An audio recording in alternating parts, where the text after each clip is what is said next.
ಇವತ್ತಿಗೂ IVF ಅಂದಾಗ there is some amount of discomfort. ಯಾಕದು? So most important thing is they don't know, guide ಮಾಡೋರಿಲ್ಲ ಯಾರು ಕರೆಕ್ಟಾಗಿ. They know that they need help, but ಯಾರ ಹತ್ರ ಹೋಗಬೇಕು, ಹೆಂಗೆ ರೂಟ್ ಮಾಡಬೇಕು, that is something is lacking. Natural cycle and mild is reserved for poor responders, usually aged couple, reserve ಕಡಿಮೆ ಇರೋರು ಅವ್ರಿಗೇನೆ ಮಾಡೋದು. But what happens to donor eggs? Like is it legal for commercial use ಅಥವಾ it happens only in between the doctors and the community na? Na ಹೇಳ್ದಂಗೆ IVF doesn't give us 100% success rate. 60 to 65 is ಅಂದರೆ pregnancy positivity ಬರುತ್ತೆ. Most of them ಎರಡು embryo ಹಾಕಿದಾಗ ಏನಾಗುತ್ತೆ, twin pregnancies are very common. When you are going for a low cost IVF, also make sure that you get good quality injections. ಒಂದು ಹೆಣ್ಣಿಂದು mind set ಏನು, ನಾನು ಯಾವ approach ಇಟ್ಕೊಂಡು ಬರಬೇಕು, ಬಿಕಾಸ್ ಅದೂ ಎಫೆಕ್ಟ್ ಆಗುತ್ತೆ ಬಾಡಿ ಮೇಲೆ. How should one start? If we talk about the requirement of IVF, almost every year 25 lakh people require IVF. Adರಲ್ಲಿ at present India is doing about 2 to 2.5 lakhs IVF. So that means almost 20-22 lakhs are not getting their required treatment for various reasons. IVF babies ಎಲ್ಲ mostly girls ಆಗುತ್ತೆ ಅಂತ, is it true? So hormones abnormal ಅಂತ ಯಾವಾಗ indication ಬರುತ್ತೆ ಅಂದರೆ periods irregular ಆಗ್ಬೋದು.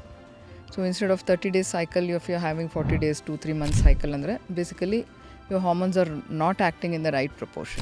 Talk to us about how stress reduction helps with hormone balance.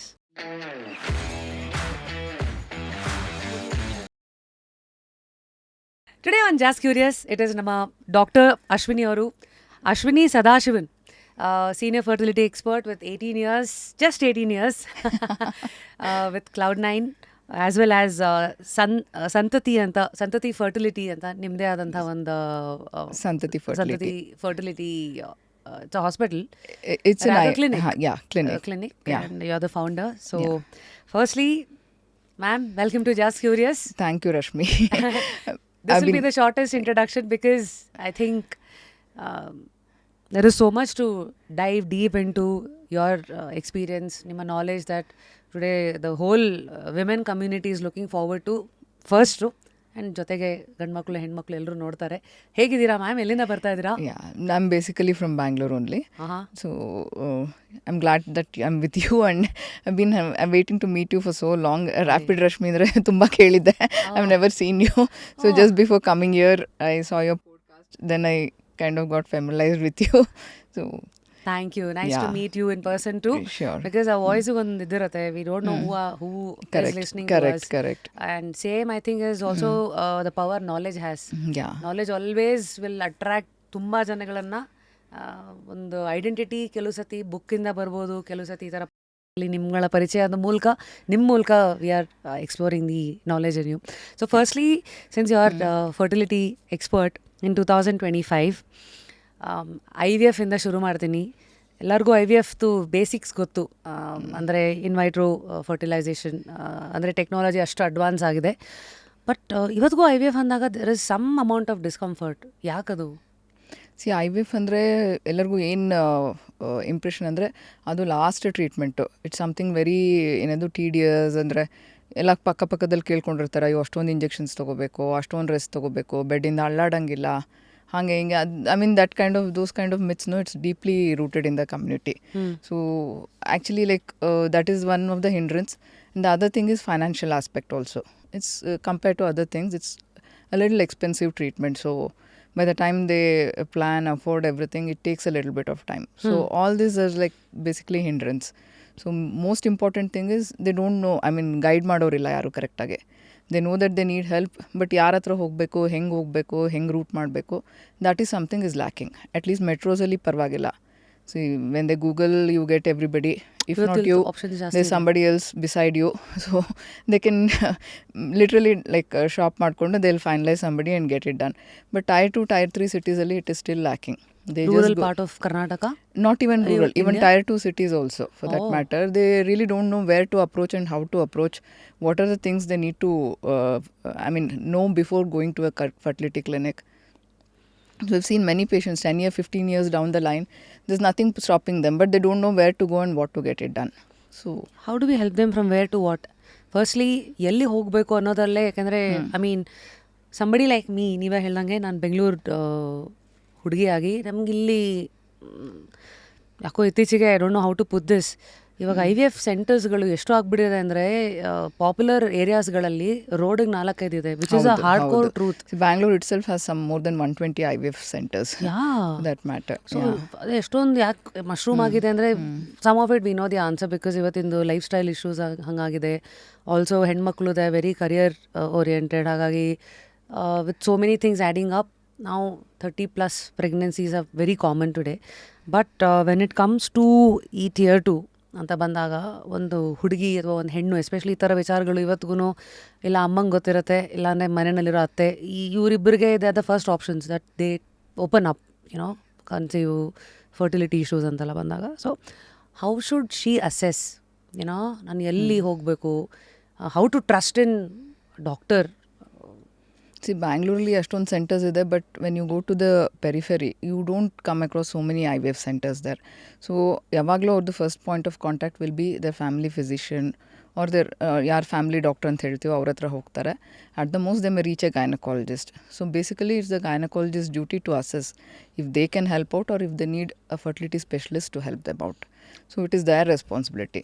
Many times ಏನಾಗುತ್ತೆ, ಅಲ್ಲೇ ಟ್ಯಾಬ್ಲೆಟ್ ಕೊಡ್ತಾ ಇರ್ತಾರೆ, ಮಾಡ್ತಾ ಇರ್ತಾರೆ, ಟ್ರೈ ಮಾಡು ಅಂದ್ಕೊಂಡು ವರ್ಷಾನುಗಟ್ಟಲೆ ಹೊಟ್ಟೋಗುತ್ತೆ. ಆ್ಯಂಡ್ ವಾಟ್ ಹ್ಯಾಪನ್ಸ್ ಈಸ್ ಪೇಷಂಟ್ಸ್ಗೆ ಏನು ಅನಿಸುತ್ತೆ, ಓಕೆ ಅಯ್ಯೋ ಇಷ್ಟೊಂದು ಟ್ರೀಟ್ಮೆಂಟ್ ತೊಗೊಂಡಿದ್ದೇನೆ, ಇದಕ್ಕೆ ಆಗಿಲ್ಲ, ಇನ್ನು ನನಗೆ ಆಗೋದಿಲ್ಲ ಅಂತ ಬಿಟ್ಬಿಡ್ತಾರೆ.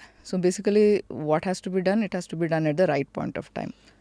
ಸೊ ಇಲ್ಲಿ ಗೈನಕಾಲಜಿಸ್ಟ್ ಲೆವೆಲಲ್ಲಿ ಕೆಲವು ಕಡೆ ಟ್ಯಾಬ್ಲೆಟ್ಸ್ ಎಲ್ಲ ಕೊಟ್ಟು ಎಷ್ಟೊತ್ತಿಗಾರು ಟ್ರೈ ಮಾಡಿ ಹೀಗೆ ಸಿಕ್ಕಾಕೋತಾರಲ್ಲ, ಈ ಸ್ಟೇಜಲ್ಲಿ ಯೂಶಲಿ ಎಷ್ಟು ಟೈಮ್ ಕಳಿಬೇಕು? After that you should be able to decide, okay ಇದು ವರ್ಕ್ ಆಗ್ತಿಲ್ಲ, it's time to explore next option. See, once, I mean, normally what statistics says is, if you start trying first year early, almost 80 to 85% of them should conceive naturally.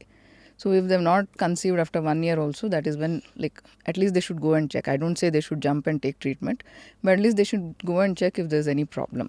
So natural agi, it should be like 1 year is more than enough. 1 year is more than enough if you have tried properly. So at least by first 3 years, 90 to 92% of them should conceive. If it has not happened beyond that, like, there's something which is not right. So our time only they have to approach a fertility consultant. I don't say fertility consultant, gynecologists are also equally good. ಅಲ್ಲಿಂದ ಅದು root ಆಗುತ್ತೆ.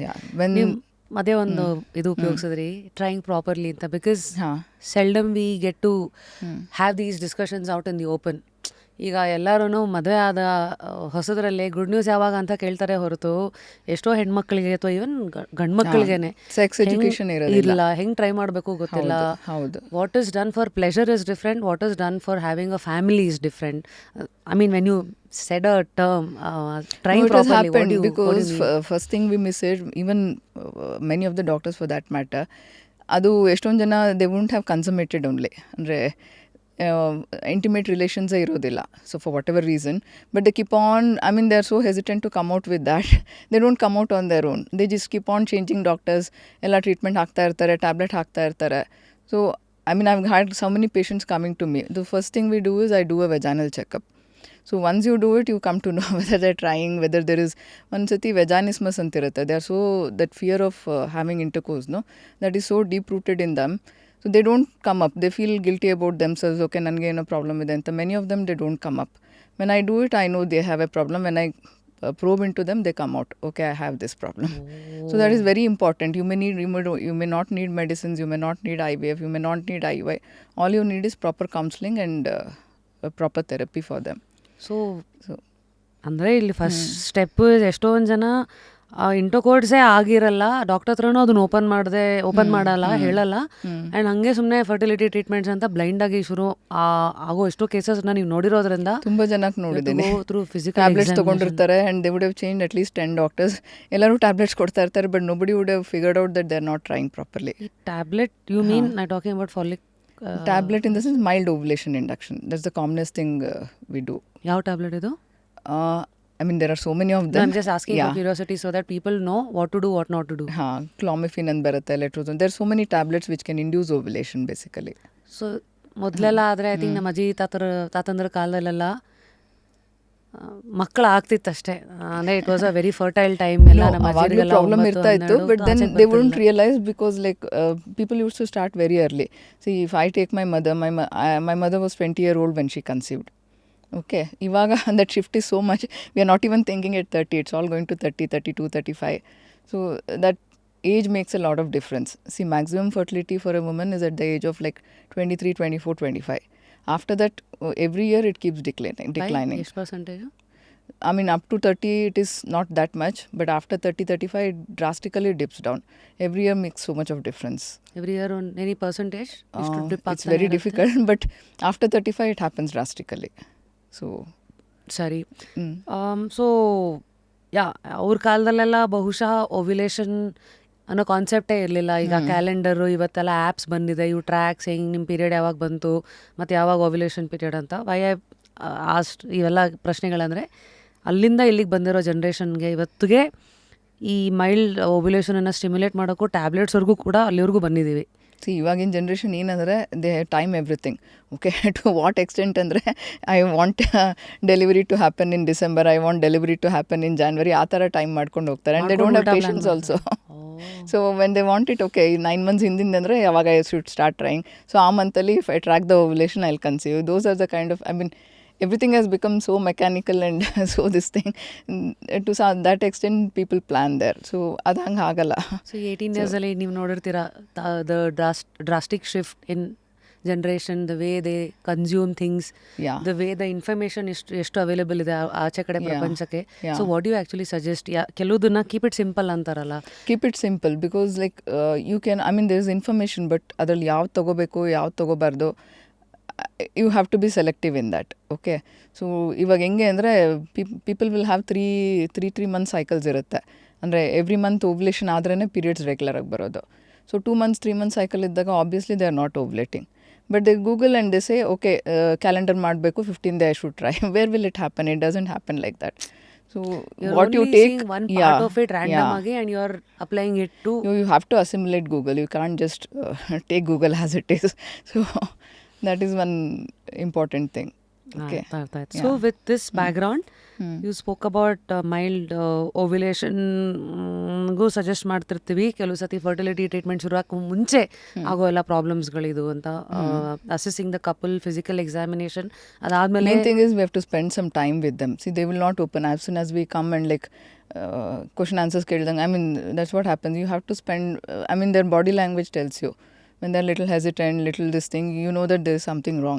You have to spend some time with them, then they open up. Many times wife will not open up with the husband will not open up with in front of the wife. Maybe we need to talk to them separately also. Wow. So as a doctor, how do you first, ನೀವು ಹೇಳಿದ್ದು ಇಷ್ಟಲ್ಲ, is in the process of building trust with the patient. Definitely, yeah. So firstly, I mean, I didn't know that ಈ mentalist ಅಂತ ಸೀರಿಯಲ್ಲೆಲ್ಲ ನೋಡಿರ್ತೀವಿ. That mentalist guy, he looks at people's body language, ಇವಾಗ left whatever it is, eyebrows ಹಿಂಗೆ ಏರ್ಸ್ಕೊಂಡು ಮಾತಾಡಿದ್ರೆ ಇದರ ಇದು ಕಣ್ಣು ಜಾಸ್ತಿ ಬ್ಲಿಂಕ್ ಮಾಡಿದ್ರೆ ಅಂತ. ಬಟ್ ಡಾಕ್ಟರ್ಸೂ ನೀವು ಪೇಷಂಟ್ಸನ್ನು ನೋಡಬೇಕಾದ್ರೆ ಇವೆಲ್ಲ ಅನಲೈಸ್ ಮಾಡ್ತೀರಾ ಅಂತ ಕೇಳಿ ಆಶ್ಚರ್ಯ ಆಯಿತು. No, it happens because so many times in-laws ಬರ್ತಾರೆ, ಅವ್ರು ಬರ್ತಾರೆ. I mean, all those things, no, you have to assess them. I mean, it's not just giving tablets and it's not just telling, okay, IVF ಮಾಡಿಸ್ಕೊಂಬಿಡಿ, IVF ಮಾಡಿಸ್ಕೊಂಬಿಡಿ.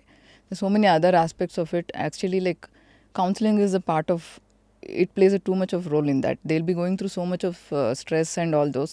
They just need to vent out. They don't need anything. I mean, ತುಂಬ ಜನಕ್ಕೆ ಅವ್ರಿಗೇನು therapy ಬೇಕಾಗಿಲ್ಲ, but they need some outlet to where they can vent out everything and then come out of everything. So there is physical examination, there is therapy through which you try to assess where they are, what is there ಅಲ್ಲೇನೋ blockage ಇದೆಯಾ, ಅದೆಲ್ಲ ಆದಮೇಲೆ then comes ಅಷ್ಟು ಆದರೂ ಏನೋ then comes your blood test, treatment and all those parts. See, sometimes some things which we'll be able to handle, but if I find some deeper issues, I have a counselor, I just send them to them and she spends hours together and then digs out everything and mentally prepare ಮಾಡೋದು, it is very important for them. So ಇಷ್ಟೆಲ್ಲ theory ಇಟ್ಕೊಂಡು ಇವತ್ತು try properly ಅಂದರೆ ಇದು. Yeah. Is there anything else that before we go ahead, trying properly for a family, andre is anything that a ಹುಡುಗಿ has to keep in mind? Because pregnancy plan ಮಾಡ್ತಾರವ್ರಿಗೆ ಹೆಣ್ಮಕ್ಳಿಗಾದ್ರೆ ಅದನ್ನು folic acid ಕೊಡೋಕೆ start ಮಾಡ್ತಾರೆ.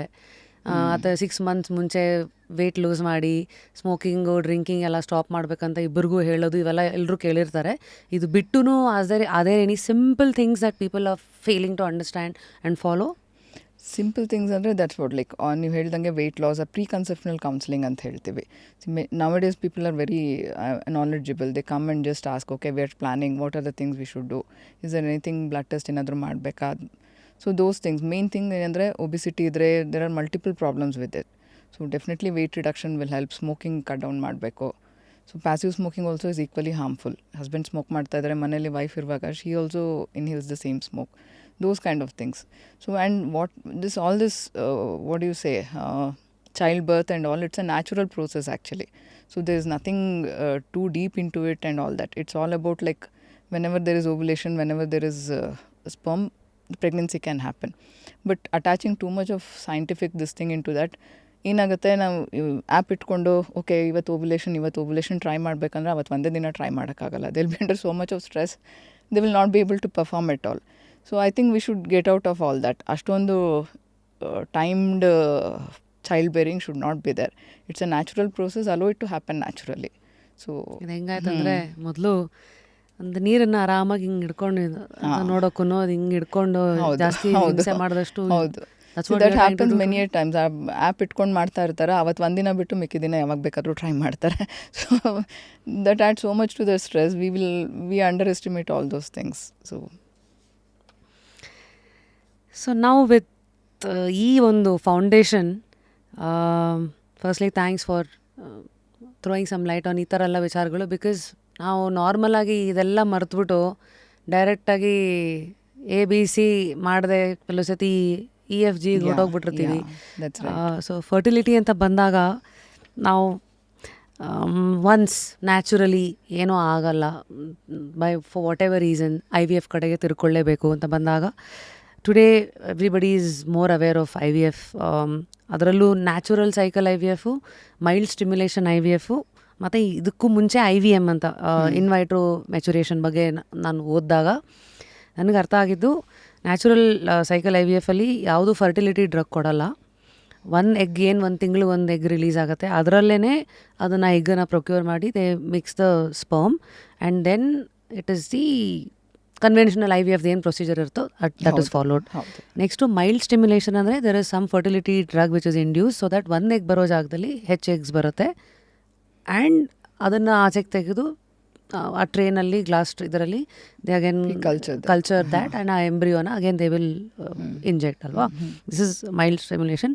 ಇದೆಲ್ಲ ಇದ್ರ ಮಧ್ಯ ma'am there is is in vitro maturation which we just spoke about before we started the shoot, wherein ಯಾವ ಹಾರ್ಮೋನ್ ಫರ್ಟಿಲಿಟಿ ಇದು ಏನೂ ಕೊಡಲ್ಲ, ಮಿನಿಮಲ್ ಕೊಟ್ಬಿಟ್ಟು ಅದು ಬೇಸಿಕಲಿ IVF ಅಂದರೆ we tend to stimulate the ovaries 10 days hormones ಕೊಟ್ಬಿಟ್ಟು. ನಾರ್ಮಲಾಗಿ natural ಸೈಕಲಲ್ಲಿ ನಾವೇನು ಮಾಡಿಲ್ಲ ಅಂದರೆ though there are plenty of eggs, ಯಾವುದಾದ್ರೂ ಒಂದು ಮಾತ್ರ ದೊಡ್ಡದಾಗತ್ತೆ. ಅವ್ರ ಮೆಕ್ಯಾನಿಸಮ್ ಇಸ್ ಟ್ಯೂನ್, ನಮ್ಮದು body mechanism is tuned in such a way that only 1 egg ಬರಬೇಕು ಅಂತ. ಸೊ IVFಲ್ಲಿ ಏನಾಗುತ್ತೆ, ನಮಗೆ ಒಂದೇ ಒಂದು ಎಗ್ ಬಂದರೆ we don't know the quality of the egg. So ಅದು ಬೆಳಿಬೋದು, ಅರೆಸ್ಟ್ ಆಗ್ಬೋದು, we may get a good embryo, we may not get a good embryo. So when we are doing IVF we aim at getting at least 10-15 eggs ಬರೋ ಥರ stimulate ಮಾಡ್ತೇವೆ. So even after getting so many, ಅದರಲ್ಲಿ 20-30% ಅಷ್ಟೇ ಚೆನ್ನಾಗಿ ಬೆಳೆಯುತ್ತೆ. Many of them will not get arrested. That also explains every month ಎಲ್ಲ ಬರೋ ಎಗ್ಸೂ ಫರ್ಟೈಲ್ ಇರಲ್ಲ. Otherwise fertility would just bombarded like anything. So when ಅದನ್ನು 10 eggs ತೆಗಿಬೇಕಂದ್ರೆ we have to mildly stimulate ಅಂದರೆ ಓವ್ರೀಸ್ನ ಸ್ಟಿಮ್ಯುಲೇಟ್ ಮಾಡಬೇಕು. What is the drug you use ma'am for the stimulation? Basically ಅವ್ರ ಬಾಡಿ ಹಾರ್ಮೋನ್ಸ್ ಎಗ್ ಗ್ರೋ ಆಗಬೇಕಾದ್ರೆ FSH, LH ಎಲ್ಲ ಬೇಕಾಗತ್ತೆ hormones. So in different proportions we use the same FSH and LH injections. So ಆವಾಗ ಏನಾಗುತ್ತೆ, mild stimulation concept ಏನಕ್ಕೆ ಬಂತಂದರೆ, when we take out about 10-15 eggs, ಹಳೆ ಕಾಲದಲ್ಲಿ ಏನಾಗ್ತಿತ್ತು, it was drugs and stimulation was not so much advanced. So ನಾವು ಅದು ಮೆಚುರೇಷನ್ಗೆ ಏನಾಗುತ್ತೆ, ನಾವು ಹೊರಗಡೆಯಿಂದ HCG ಅಂತ ಇಂಜೆಕ್ಷನ್ ಕೊಡ್ತಾಯಿದ್ವಿ. So HCG had the potential to trigger something called ovarian hyper stimulation ಅಂತ. ಅಂದರೆ ಹೊಟ್ಟೆಲಿ ಲೀಟರ್ಗಟ್ಟಲೆ ಫ್ಲೂಯಿಡ್ ಕಲೆಕ್ಟ್ ಆಗಿಬಿಡ್ತು, depending on how many you get. Because ಕೆಲವ್ರಿಗೆ 30-40 eggs ಸಿಕ್ಬಿಡ್ತಾ ಇತ್ತು. ಸೊ ಅವ್ರಿಗೆ ಲೈಕ್ ಇಟ್ ವಾಸ್ ಇನ್ಎವಿಟಬಲ್. ಹೊಟ್ಟೆಲಿ ಫುಲ್ಲು ನೀರು ತುಂಬಿಕೊಂಡು, it use to be one tedious cycle. ಅದನ್ನು ರೆಡ್ಯೂಸ್ ಮಾಡೋದು, ಅದನ್ನು ಟ್ಯಾಪ್ ಮಾಡೋದು, ಅದನ್ನು ರೆಡ್ಯೂಸ್ ಮಾಡಬೇಕು. So to overcome that they came up with the idea of IVM. ಅವಾಗ ಏನು ಮಾಡ್ತಾಯಿದ್ರು, ಅದು ಚಿಕ್ಕ ಸ್ಟೇಜಲ್ಲೇ ಅಂದರೆ ಕಂಪ್ಲೀಟ್ ಮೆಚುರೇಷನ್ಗೆ 10-12 days ಅಥವಾ 15 days ಬೇಕಾಗುತ್ತೆ ಮೊಟ್ಟೆಗೆ, ಎಗ್ಗೆಗೆ. ಸೊ ಇದು ಚಿಕ್ಕ ಸ್ಟೇಜಲ್ಲೇ ಅಂದರೆ ಲೆಸ್ ದೆನ್ 1 centimeter ಇರುವಾಗಲೇ ನಾರ್ಮಲಾಗಿ ಮೆಚುರೇಷನ್ ಅಂದರೆ 1-2 centimeterವರೆಗೂ ಬೆಳಿಬೇಕು ಫಾಲಿಕಲ್. ಸೊ ಆ 1 ಸೆಂಟಿಮೀಟರ್ ಒಳಗಡೆನೆ ರಿಟ್ರೀವ್ ಮಾಡಿಬಿಡ್ತಾಯಿದ್ರು. ಸೊ ಲ್ಯಾಬಲ್ಲಿ ಅದಕ್ಕೆ ಅಪ್ರೋಪ್ರಿಯೇಟ್ ಕಂಡೀಷನ್ಸ್ ಕೊಟ್ಟು ಮೆಚುರೇಷನ್ ಮಾಡ್ತಾಯಿದ್ರು. ಸೊ ಅವಾಗ ಈ OHS ಅಥವಾ ಹೈಪರ್ ಸ್ಟಿಮ್ಯುಲೇಷನ್ ಏನು ಹೇಳ್ತೀವಿ ಅದು ಕಂಪ್ಲೀಟಾಗಿ ಅವಾಯ್ಡ್ ಆಗ್ತಾಯಿತ್ತು. ಸೊ ಅದಕ್ಕೆ ಅಂತ ಮಾಡಿದ್ದು. But obviously because we are taking immature eggs it was not as efficient. So ನಾವು ಎಷ್ಟೇ ಕಲ್ಚರ್ ಕಂಡೀಷನ್ಸ್ ಕೊಟ್ಟರು maturation everything to some extent normal IVF ಅಲ್ಲಿ ನಮಗೆ 50-60% ರಿಸಲ್ಟ್ಸ್ ಬಂದರೆ ಅದರಲ್ಲಿ ಒಂದು 25-30% ರಿಸಲ್ಟ್ ಬರ್ತಿತ್ತು. But the whole idea was to avoid problems to the patient who is going through IVF. ಆ ರಿಸ್ಕ್ ಇರೋರಿಗೆ ಮಾಡ್ತಾಯಿದ್ವಿ. ಸೊ ಈಗ ಮೈಲ್ಡ್ ಸ್ಟಿಮ್ಯುಲೇಷನ್ ಅಂತ ಅಂದರೆ ಕೆಲವ್ರಿಗೆ ಪುವರ್ ರೆಸ್ಪಾಂಡರ್ಸ್ ಅಂತ ಹೇಳ್ತೀವಿ. ನಾವು ಎಷ್ಟೇ ಅಲ್ಲಿ 10 eggs ಇದ್ರೇ ನಮಗೆ 10 eggs ನಾವು ಬೆಳ್ಸೋಕ್ಕಾಗೋದು. ಕೆಲವ್ರಿಗೆ ಅದು ರಿಸರ್ವ್ ಏನಾದ್ರು ಕಡಿಮೆ ಆಗಿದ್ರೆ 2-3 egg ಇರುತ್ತೆ, ಅವ್ರಿಗೆ ಅಷ್ಟೊಂದು ಹಾರ್ಮೋನ್ಸ್ ಕೊಟ್ಟು ತೆಕ್ಕೊಳ್ಳೋ ಅವಶ್ಯಕತೆ ಇರೋದಿಲ್ಲ.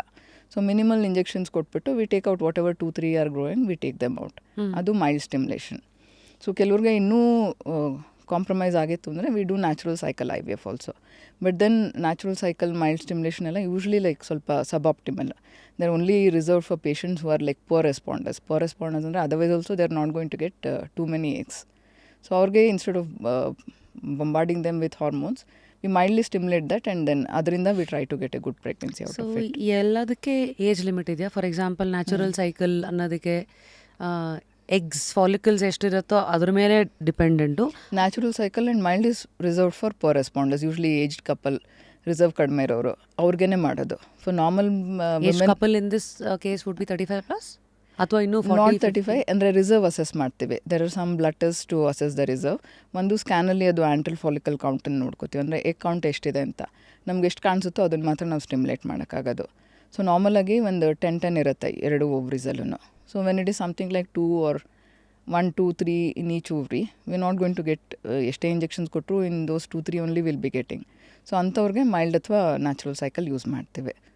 ಸೊ ಅದರ್ವೈಸ್ ನಾರ್ಮಲ್ ಕೋರ್ಸಲ್ಲಿ we don't compromise the cycle. We stimulate them properly, take out 10-15 eggs and then we get good embryos out of it. So in the scan when you see like you mentioned 10 usually average ಇರುತ್ತೆ. ಇವತ್ತು advancements ಅಷ್ಟು ಮುಂದಕ್ಕೆ ಹೋಗಿದೆಯಾ ವೇರನ್ ಎಗ್ಗನ್ನು ಕೂಡ ಹೆಚ್ಚು ಮಾಡೋಕ್ಕೆ is there a technology? Yeah, ಅಂದರೆ I mean completely we cannot overlook ನೇಚರ್ನ over power ಮಾಡೋಕ್ಕಾಗಲ್ಲ. But there are some things which are in investigational and it has come to this thing also. ನಾವೇನು ಮಾಡ್ತೀವಿ, ಓವೇರಿಯನ್ ರಿಜುಮಿನೇಷನ್ ಅಂತ ಮಾಡ್ತೀವಿ. ಅಂದರೆ ಈ ಥರ ಅಕೌಂಟು ಅಥವಾ ರಿಸರ್ವ್ ಕಡಿಮೆ ಆಗಿರುವಾಗ ಅದು ಸ್ಟೆಮ್ ಸೆಲ್ ಅಂತ ಹಾಕ್ಬೋದು ಓವ್ರಿಗೆ, ಅಥವಾ PRP ಪ್ಲೇಟ್ಲೆಟ್ ರಿಚ್ ಪ್ಲಾಸ್ಮಾ ಅಂತ ಹಾಕ್ಬೋದು. ಐ ಮೀನ್ ಅಂದರೆ 1-to-1 ರಿಸಲ್ಟ್ ಸಿಗಲ್ಲ, but in selected patients it really helps. So ಅವ್ರಿಗೆ ಹೆಲ್ಪ್ ಆಗುತ್ತೆ. ಸೊ IVF ಅಂತ ಬಂದಾಗ before I get into the myths and all of that, everybody knows there is more or less 5 steps. ಒಂದು is medication, ಅದೇ hormones ಕೊಟ್ಟು stimulate ಮಾಡೋದು egg. Next to harvest the eggs. Next is fertilisation. Correct. ಆಮೇಲೆ embryo culture. Correct. Embryo transfer. Then is delivering good news. So ಇದರಲ್ಲಿ people have lot of doubts. ಒಂದು ನಿಮ್ಮದೇ specialisation ಅಂತ ಬಂದಾಗ ಹೂಸೈಡ್ಸ್ದು ಅಲ್ಲೂ ಇವತ್ತು ಎಷ್ಟೊಂದು ಜನಕ್ಕೆ ಡೋನರ್ಸ್ ಅಂತ ಇದ್ದಾರೆ. ಈಗ ಅವ್ರದ್ದೇ ಎಗ್ ಇಲ್ಲದೆ ಇರೋರಿಗೆ, ಫರ್ಟೈಲ್ ಇಲ್ಲದೆ ಇರೋರು ಬೇರೆಯವ್ರದ್ದು ಎಗ್ ತೊಗೋಬೋದು. ನೀವು ಐ ಥಿಂಕ್ you've written 2 ಬುಕ್ದು ಒಂದಷ್ಟು ಚಾಪ್ಟರ್ಸನ್ನು you've co-authored. ಕರೆಕ್ಟ್. ಸೊ ಈ ಡೋನರ್ ಎಗ್ಸ್ದು ಟಾಪಿಕಿಂದ ಶುರು ಮಾಡ್ತೀನಿ. Usually who can be a donor for eggs? ಯಾಕೆಂದರೆ ಎಲ್ಲ ಬ್ಲಡ್ ಡೊನೇಷನ್ ಬಗ್ಗೆ ಮಾತಾಡ್ತೀವಿ, ಈ ಸ್ಪರ್ಮ್ ಡೊನೇಷನ್ ಬಗ್ಗೆ ಮೂವೀಸ್ಗಳ ಮೂಲಕ funnily it started there, but now the information access is more. But what happens to donor eggs? Like, is it legal for commercial use, or it happens only in between the doctors and the community na? See, ಮುಂಚೆ this was IVF and assisted reproductive technologies ಅಂತ ಏನು ಹೇಳ್ತೀವಿ, ART ಅಂತ. It was fairly unregulated. We had something called ICMR guidelines ಅಂತ ಇತ್ತು, which used to tell us, okay, these are the things you are supposed to do, but there was no rule as such. So 2022 ಆದಮೇಲೆ ART bill ಅಂತ pass ಮಾಡಿದ್ದಾರೆ government. So they have try to like regularise or I mean ಎಲ್ಲದನ್ನು streamline ಮಾಡೋಕ್ಕೆ try ಮಾಡ್ತಾ ಇದ್ದಾರೆ.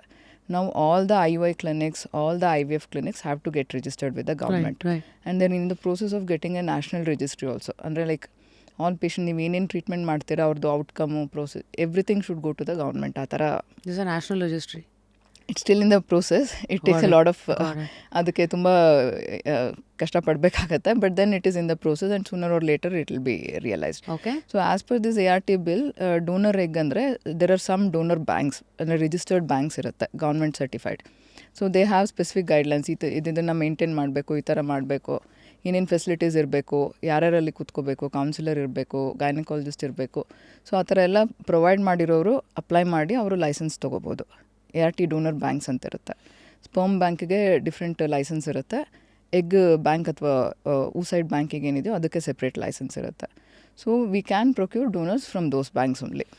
So ಆ ಬ್ಯಾಂಕ್ಗೆ donors ಆಗಿರೋರು, ಡೋನರ್ಸ್ ಯೂಶ್ವಲಿ ವಾಲಂಟ್ರಿ ಆಗಿ ಹೋಗ್ತಾರೆ.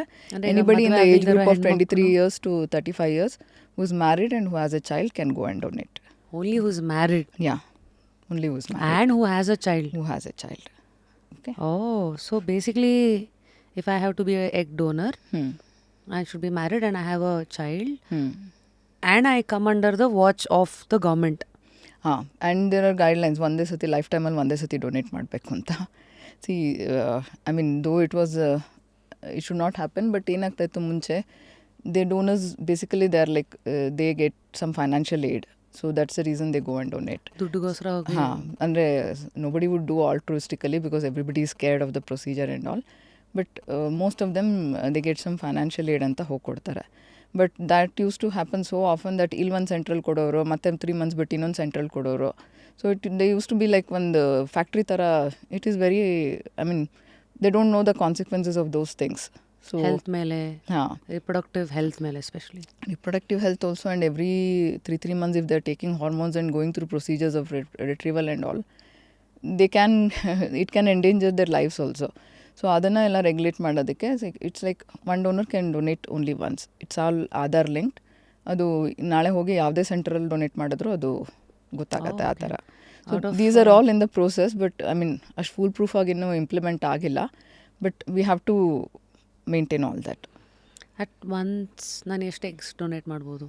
ಅಂದರೆ same IVF first process egg ರಿಟ್ರೀವಲ್ಗೆ ಸೇಮ್ ಅದೇ ಇಂಜೆಕ್ಷನ್. ಬೇಸಿಕಲಿ ಡೋನರ್ಸ್ದು ಹೆಲ್ತ್ನ ಪ್ರೊಟೆಕ್ಟ್ ಮಾಡೋಕ್ಕೋಸ್ಕರ. ಬಿಕಾಸ್ ಮುಂಚೆ ಏನು ಮಾಡ್ತಾಯಿದ್ರು, like there was no bill as such, and ಪೇಷಂಟ್ಸ್ಗೆ ಏನಾಗುತ್ತೆ, ಫೈನಾನ್ಷಿಯಲ್ ಬರ್ಡನ್ ಆಗ್ತಾಯಿತ್ತು. I mean going through all this cycle it was too costlier for them. So ಒಂದೇ ಡೋನರ್ನ 2-3 ಜನಕ್ಕೆ ಶೇರ್ ಮಾಡೋದು ಅದೆಲ್ಲ ಮಾಡ್ತಾಯಿದ್ರು because there was no rule as such. So that was all, egg sharing was also a part of the IVF procedure. So ಅವಾಗ ಏನಾಗ್ತಿತ್ತು, I mean ಡೋನರ್ಸ್ನ ಸ್ವಲ್ಪ ಜಾಸ್ತಿ ಸ್ಟಿಮ್ಯುಲೇಟ್ ಮಾಡೋದು, ಅದೆಲ್ಲ ಪ್ರಾಬ್ಲಮ್ಸ್ ಬರ್ತಾಯಿತ್ತು. It may endanger their lives. To protect the donors government ಈಗ cap ಮಾಡಿದೆ. I mean we cannot harvest more than 7 oocytes from each donor. Yeah basically we cannot hyper stimulate them. ಅಂದರೆ ಅವ್ರಿಗೆ ಪ್ರಾಬ್ಲಮ್ ಆಗೋ ಥರ ಏನೂ ಮಾಡಬಾರ್ದು. ಗೊತ್ತಾಯಿತು. That is the whole idea. Naturally ಒಂದಿರುತ್ತೆ. ಸೊ ಮೈಲ್ಡ್ ಸ್ಟಿಮ್ಯುಲೇಷನಲ್ಲಿ 7ವರೆಗೂ ತೆಗಿಬೋದು. ಸೊ ನನಗೆ ಗೊತ್ತಿರೋ ಪ್ರಕಾರ ಇದು ಎಗ್ ಫ್ರೀಸಿಂಗಿಗೂ ಸೇಮ್ ಪ್ರೊಸೀಜರೇ ಯೂಸ್ ಮಾಡೋದು. ಆ್ಯಂಡ್ ಆ್ಯಸ್ ಆನ್ ಟುಡೇ 1.5 ಲಕ್ಷದಿಂದ 2 lakh is the cost to retrieve the eggs. Is it true? Fertilise ಮಾಡಿ ಎಲ್ಲ ಫ್ರೀಸ್ ಮಾಡಬೇಕಂದ್ರೆ ಅಷ್ಟಾಗತ್ತೆ. But you're only freezing the egg, it may not be so much. Freezing is a different cost. So main is egg donors ಅಂತ ಬಂದಾಗ this is the person who is getting the eggs. ಅಂದರೆ normal ಆಗಿ ನಾವು ಸುಮ್ಮನೆ ತೆಗೆದು ಇಟ್ಕೊಳ್ಳೋದಿಲ್ಲ. Because egg freezing is, I mean ಬರೀ egg freeze ಮಾಡಿಡೋದು, it will suboptimal to embryo freezing. ಅಂದರೆ ಸ್ಪೋಮ್ ಜೊತೆ ಫರ್ಟಿಲೈಸ್ ಮಾಡಿ ನಾವೇನು ಫ್ರೀಸ್ ಮಾಡಿರ್ತೀವೋ, ಇಟ್ ವಿಲ್ ಹ್ಯಾವ್ 5 daysಗೆ ಫ್ರೀಸ್ ಮಾಡಿದ್ರೆ it will have something like 100 to 120 cells. So ನಾವು ಅದು ಮಾಡಿದಾಗ ಅಂದರೆ -180 degreesಲ್ಲಿ ಫ್ರೀಸ್ ಮಾಡಿರ್ತೇವೆ. ಸೊ ಅದು ಮಾಡುವಾಗ 1-2 cells ಡ್ಯಾಮೇಜ್ ಆಗೋ ಚಾನ್ಸಸ್ ಇರುತ್ತೆ. But it can easily regenerate. When it comes to egg, it is single egg, single cell. So damage ಆಗೋ ಚಾನ್ಸಸ್ಸು, ಅದರದ್ದು outcome will not be that good. So ಡೋನರ್ಸ್ಗೆ ನಾವು ಸುಮ್ಮನೆ ಸ್ಟಿಮ್ಯುಲೇಟ್ ಮಾಡಿ, ರಿಟ್ರೀವ್ ಮಾಡಿ, freeze ಮಾಡಿ ಇಡೋದು usually that is not the process. So when we have a couple who wants a donor egg, ಆವಾಗ ನಾವು ಸ್ಟಿಮ್ಯುಲೇಟ್ ಮಾಡಿ, we freeze with, I mean we fertilize it with the husband's sperm and freeze the embryos or transfer the embryos.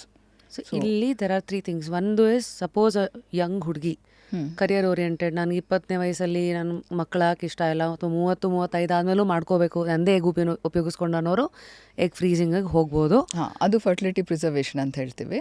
So this is always an option. So ಅಂದರೆ ಅವ್ರಿಗೆ ಇದೇ ಥರ stimulate ಮಾಡಿ ಅವ್ರಿಗೆ ನಾವು ಎಗ್ಸ್ನ ಫ್ರೀಸ್ ಮಾಡಿ ಇಡ್ತೀವಿ. Correct. But one thing you should understand, everybody comes with an opinion like ನಾನು 1 egg freeze ಮಾಡಿದ್ರೆ it's equal to 1 baby types. It doesn't come like that. Oh, yeah? As I said, like if I have 10 eggs, only about 20 to 30% of them can yield good embryos. So if you want to ಅದರಲ್ಲಿ freeze eggs ಅಂದ್ರೆ minimum 10-20 you're looking at.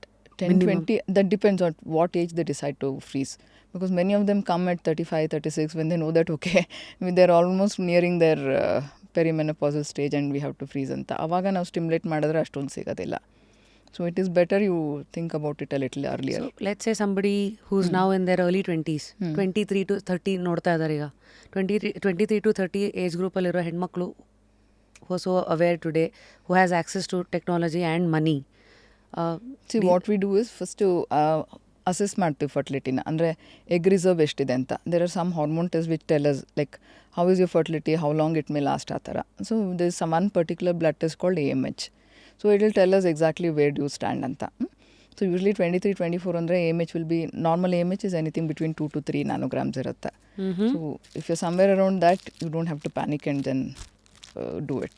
Yeah. 23 is a little too early to do. Maybe once you're 27, 28, 30 and you have plans that okay, career goskara athwa you're delaying your marriage, you're delaying your childbirth, that is the right age group.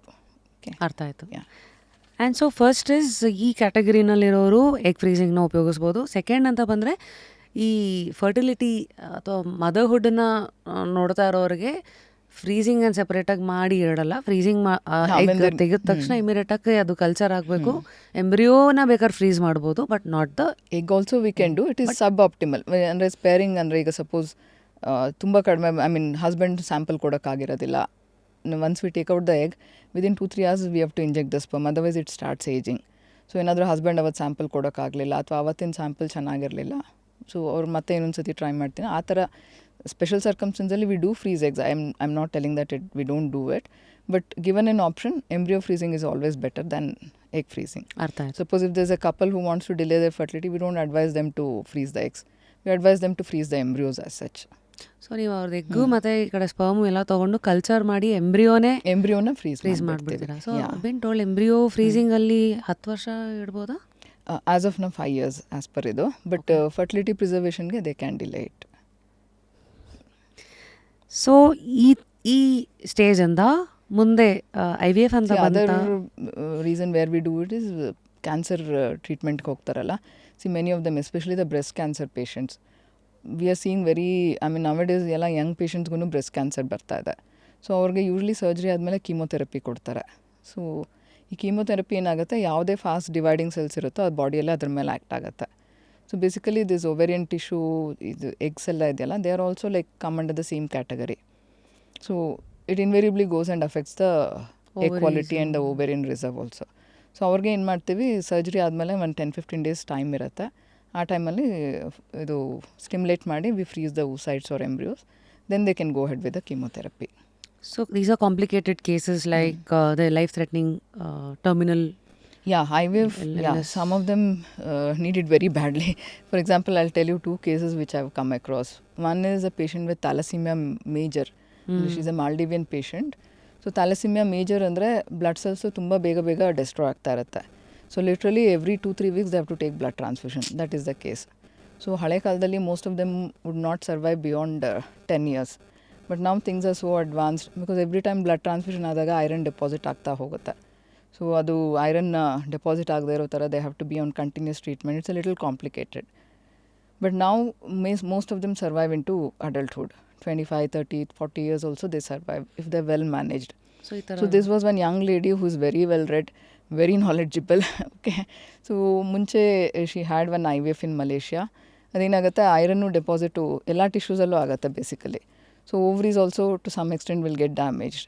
So ಆವಾಗ್ಲೂ ಅವ್ರದ್ದು AMH ಕೂಡ ಕಡಿಮೆ ಇತ್ತು. She got some 2 eggs which she didn't conceive. So then she came to me.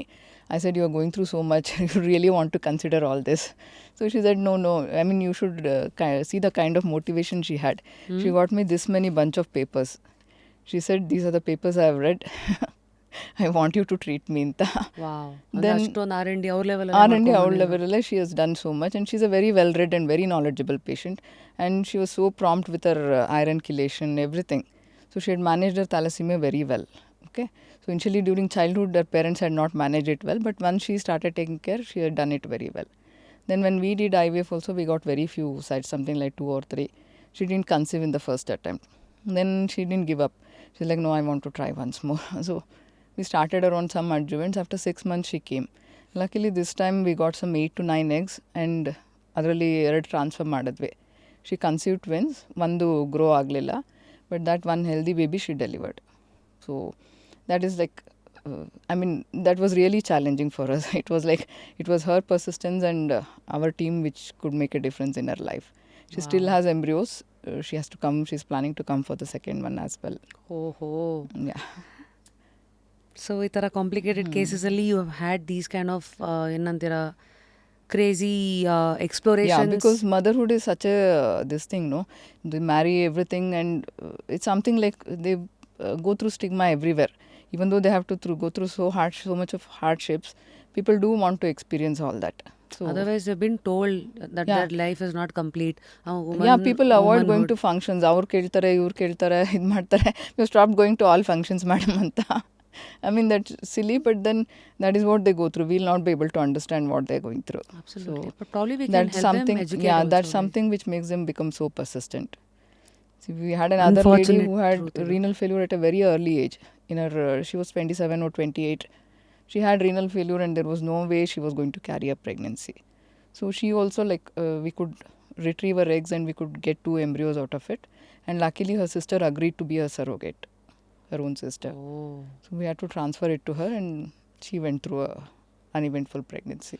So whenever you see a new case, ನಿಮಗೆ ಅದೊಂಥರ I don't know how to put this ಒಂಥರ serendipity ಥರ ಇದು ಈ ಥರ ಕೇಸು ಹ್ಯಾಂಡಲ್ ಮಾಡೋದ್ವಲ್ಲ ಅಂತ ಒಂದು but it gives us that satisfaction. I mean, I've had patients who come and tell me, they literally come and crying, oh, this is my after they deliver, okay, this is my last day, is it? I'll be missing coming to your clinic again. Anta. So that's a kind of attachment, especially when they go through all these hardships and they go through. As a doctor, how do you give them hope? Because everybody is always constantly looking for hope. But especially when it comes to motherhood, natural ಆಗಿ conceive ಆಗಿ ಮುಂದಕ್ಕೆ ಹೋದವ್ರದ್ದೇ ಒಂದು ಬೇರೆ ಥರ story ಆದರೆ ಅಲ್ಲಿ ಪ್ರತಿ ಸ್ಟೇಜಲ್ಲೂ uncertainty, ಮುಂದೆ ಏನಾಗುತ್ತೋ, pressure, so many sacrifices that they've done, ಅದೊಂದಾದರೆ ಈ ಕಡೆ ಇರೋರ್ದು ನ್ಯಾಚುರಲ್ಲಾಗಿ ಅವ್ರಿಗೆ ಸಿಕ್ಕಿರಲ್ಲ. ಇಷ್ಟೆಲ್ಲ ಎಫರ್ಟ್ ಹಾಕಿ ಅದನ್ನು ಅಷ್ಟೊಂದು ಪ್ರೊಟೆಕ್ಟ್ ಅಂತ ಮಾಡಿಕೊಂಡು ಬರ್ತಾರೆ. And again with so many doubt, so many insecurities and uncertainties. The first thing is, what I feel is, we should not give them false hopes. See, if there's something which is hindering them, we should give them the facts. We should prepare them to handle that. Illandre enagutte, if you give big hopes, and they'll not be able to handle the failures. So first thing is, give them the exact situation as to what it is and what you can expect. At the same time, discuss what are the alternatives. See, anything can go wrong in pregnancy. Even natural irvagluno, we come across so many problems.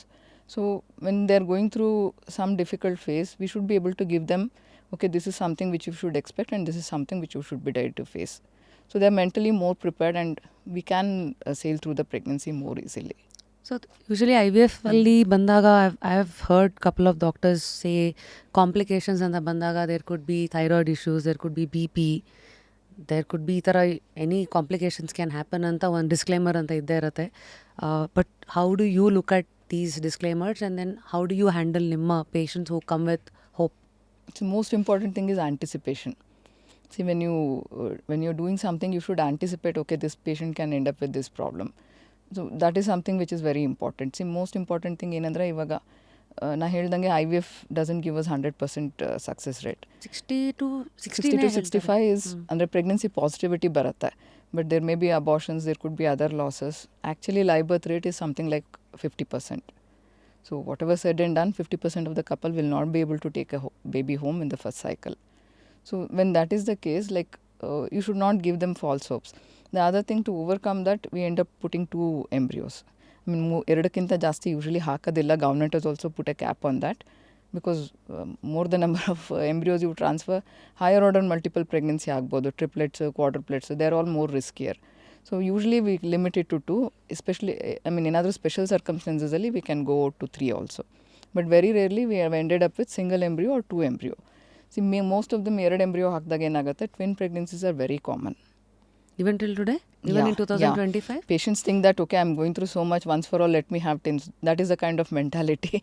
But then twins has its own set of problems. ಅದು ಎರಡು baby grow ಆಗುವಾಗ preterm ಆಗ್ಬೋದು. Preterm because weight of the baby is so much, cervix may give way. Many a times mid trimester ಅಂದರೆ 22 weeks ಎಲ್ಲ abortion ಆಗೋ chances ಇರುತ್ತೆ. Premature delivery is very common, especially like ತುಂಬ premature 26 weeks 28 weeks ಎಲ್ಲ ಆದರೆ. So it's a lot of struggle both for the couple as well as the baby. It will be somewhere around 1 kg baby almost 2-3 months NICU ಅಲ್ಲಿ ಇರಬೇಕಾಗತ್ತೆ. And first 1 month is always like fingers crossed. You never know what is the outcome. More than anything, the financial aspects. It drains them like anything if they have to keep the baby in NICU for 2-3 months. That's why as much as possible we try to put a single embryo wherever it is feasible. But many a times patients don't agree. They only want to because ಒಂದು implant ಆಗಿಲ್ಲ ಅಂದರೆ ಇನ್ನೊಂದಿರಲಿ ಅಂತ ಅಂದ್ಬಿಟ್ಟು. That is the kind. So ಅದನ್ನೆಲ್ಲ anticipate ಮಾಡಬೇಕು. ಒಂದು ಸತಿ cervical incompetence also is very common, especially with twins. So that you should anticipate. ಅವಾಗ ಅದು ಸರ್ವೈಕಲ್ ಸ್ಟಿಚ್ ಹಾಕಿ we can prevent that. B P ಬರೋ ಚಾನ್ಸಸ್ ಇರುತ್ತೆ. We do something called uterine dopplers, ಅಂದರೆ ಬ್ಲಡ್ ಫ್ಲೋ ಹೇಗಿದೆ ಅಂತ ಅಸೆಸ್ ಮಾಡ್ತೀವಿ ಯೂಟ್ರಸ್ಗೆ. So that will give us some indication, okay this pregnancy can land up in problems. So ಅವ್ರನ್ನ ಸ್ವಲ್ಪ ಫ್ರೀಕ್ವೆಂಟಾಗಿ ಮಾನಿಟರ್ ಮಾಡೋದು. So those are some things which you have to keep your eyes open. So now comes the money part of it, because one is the science technology side of it, and ಎರಡನೇದು is ಇಷ್ಟು ಮುಂದಕ್ಕೆ ಬಂದಿದ್ದೀವಲ್ಲ, at what cost? Basically financial aspect is something which is hindering the IVF industry. Basically, if we talk about the requirement of IVF, almost every year 25 lakh people require IVF. Adರಲ್ಲಿ at present India is doing about 2 to 2.5 lakhs IVF. So that means almost 20-22 lakhs are not getting their required treatment for various reasons. ಒಂದು affordability ಇರ್ಬೋದು, ಒಂದು accessibility ಇರ್ಬೋದು, ಅಥವಾ ಒಂದು lack of knowledge ಇರ್ಬೋದು. So this is how it stands as of 10% today. is getting it. Yeah, even though have these mushrooming centers, there's so many people who still don't have accessibility. And one of the factor could be, as you said, like finances also. See, IVF ಅಲ್ಲಿ finances ಎಲ್ಲಿ ಬರುತ್ತೆ ಅಂದರೆ, as I said, we can't plan doing an IVF for one egg. At least stimulate ಮಾಡಬೇಕು. Those drugs cost a little bit. ಅದಾದಮೇಲೆ whatever culture condition is there in the womb, the same thing we have to stimulate in the lab. So whatever we need to simulate that, the culture media ಆಗಿರ್ಬೋದು, ಆ stringent conditions ಆಗಿರ್ಬೋದು, ಆ incubator ಆಗಿರ್ಬೋದು, ಅದಕ್ಕೆ ಬೇಕಾಗಿರೋ gases ಆಗಿರ್ಬೋದು, those are the ones which add to the cost of IVF. So thanks for breaking this down. Because ಎಷ್ಟೊಂದು ಜನಕ್ಕೆ ಇದೆ ಓನ್ಲಿ ನಾವು IVF ಒಂದು ಸೆಂಟರು 9 ತಿಂಗಳಾದ್ಮೇಲೆ ಮಗು ಆಗ್ಬಿಡ್ಬೇಕು, ಅದಕ್ಕೆ ಏನು ಬೇಕಾದ್ರೂ ಮಾಡೋಕ್ಕೆ ready. Some can use arrogance saying that ಎಷ್ಟು ದುಡ್ಡು ಖರ್ಚಾದರೂ ಪರವಾಗಿಲ್ಲ. ಕೆಲವು ಆ್ಯರೋಗೆನ್ಸ್ ಆಗ್ಬೋದು, ಕೆಲವು ಸತಿ ಅದು ಡೆಸ್ಪರೇಷನ್ ಆಗ್ಬೋದು, ಬಟ್ ಇನ್ನು ಕೆಲವ್ರಿಗೆ ವಾಸ್ತವ ಈ ಥರ ಅಂತೆಲ್ಲ. IVF laboratory plays a very important role IVF success ರೇಟ್ಗೆ. See when we take the embryo, ಆ ಕಲ್ಚರ್ ಕಂಡೀಷನ್ ನಮಗೆ ಬಾಡಿಯಲ್ಲಿ ಏನು 37 ಡಿಗ್ರೀಸ್ ಇರುತ್ತೋ ಅದನ್ನ ಮಿಮಿಕ್ ಮಾಡಬೇಕು. ಈವನ್ 0.1 0.2 ಡಿಗ್ರೀಸ್ ಹಿಂದೆ ಮುಂದೆ ಆದ್ರೂ ಎಂಬ್ರಿಯೋ ಫ್ರಾಗ್ಮೆಂಟ್ ಆಗುತ್ತೆ, it will not grow beyond a certain point.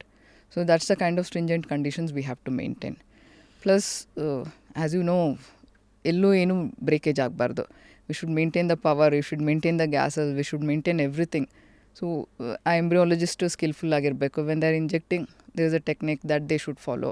So those are the once. Apart from like patient factors ಇರ್ಬೋದು ಅಥವಾ ಕ್ಲಿನಿಷಿಯನ್ಸ್ ಇರ್ಬೋದು, ಅವರಿಬ್ರದ್ದು ಮ್ಯಾಟ್ರ್ ಆದಮೇಲೆ once we give them a good egg, it depends on the lab where they doing it. ಅಲ್ಲಿ ಲ್ಯಾಬ್ದು competency ಎಷ್ಟಿರುತ್ತೆ ಅದ್ರ ಮೇಲೂ ಸಕ್ಸಸ್ ರೇಟ್ ಹೋಗುತ್ತೆ. So not everybody can simulate. So how should one shortlist a good ಇದು?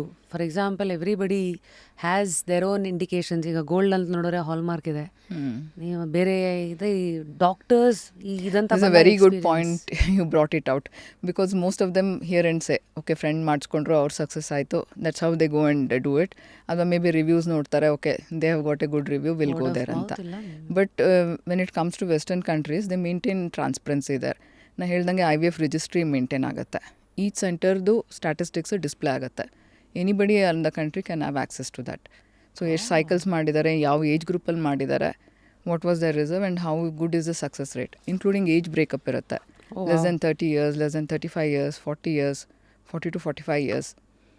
Because there are some clinics who give good rates, good pregnancy rates after 40 also. So it's very important. If you are somebody who is looking for such clinics, you cannot just go around somewhere and then waste. I mean, because most of them financially limited ಇರುತ್ತೆ ಅದ್ರದ್ದು. I mean, financial ಇದು ಯಾವಾಗಲೂ ಇರುತ್ತೆ. Once you spend for a cycle, gearing up for another cycle would be very difficult. So when you're doing it first time only, you should know what suits you and which is the best place for you to Right. go and get it done. Thanks for putting all of this out because IVF to IVF cycle emotional stress ಎಷ್ಟಿರುತ್ತೋ financial stress ಅಂತ ಬಂದಾಗ are we still looking at 3 lakhs to 5 lakhs per cycle in India today? Around 2 to 2.5 because add-ons ಇರುತ್ತೆ. ಅಂದರೆ embryos freeze ಅಂದರೆ extra ಎಂಬ್ರಿಯೋಸ್ನ freeze ಮಾಡಬೇಕು, frozen transfer ಮಾಡಬೇಕು. Usually IVF will cost about 1.8 to 2 lakhs, but add-ons ಎಲ್ಲ ಇದೆಲ್ಲ extra ಬರುತ್ತೆ. So somewhere around 2.5 it goes to. Wake up to fresh ideas. Repose. So ಈ ಮಧ್ಯ ಲೈಕ್ ಒಂದಷ್ಟು ಕೆಮಿಕಲ್ಸು ಅಥವಾ ಟ್ಯಾಬ್ಲೆಟ್ಸು ಜನಸಾಮಾನ್ಯರ ಬಾಯಲ್ಲಿ ಹರಿದಾಡ್ತಿರುತ್ತೆ. Everybody will know. ಈಗ ಫರ್ಟಿಲಿಟಿ ಅಂದರೆ ಫಾಲಿಕ್ ಆ್ಯಸಿಡ್ ಸ್ಟಾರ್ಟಿಂಗ್ ಪಾಯಿಂಟು, ಜ್ವರ ಅಂದರೆ ಕ್ರೋಸೆನ್ನು, ಅಲ್ಲೆನೋವು ಅಂದರೆ ಸ್ಯಾರಿಡಾನ್, ಇನ್ಯಾವುದೋ ಒಂದು. ಬಟ್ ವೆನ್ ದೇ ನೆಕ್ಸ್ಟ್ ಲೆವೆಲಲ್ಲಿ there is zero awareness. For example ಈಗ ನಾನು IVF ಏನೋ ಟ್ರೀಟ್ಮೆಂಟ್ ಕನ್ಸಿಡರ್ ಮಾಡ್ತೀನಿ, ನನ್ನ ಟ್ರಸ್ಟ್ ಏನಿದ್ರು ಡಾಕ್ಟರ್ ಯಾರನ್ನ ಚೂಸ್ ಮಾಡಿದೆ ಮತ್ತು ಆ ಕ್ಲಿನಿಕ್ದು ಕ್ರೆಡಿಬಿಲಿಟಿ ಏನು, ಅದು ಎರಡು ಆದಮೇಲೆ ಮುಂದಕ್ಕೆ ನಾನು ಕೆಲವು ಪ್ರಶ್ನೆಗಳು ಕೇಳೋದೇ ಇಲ್ಲ.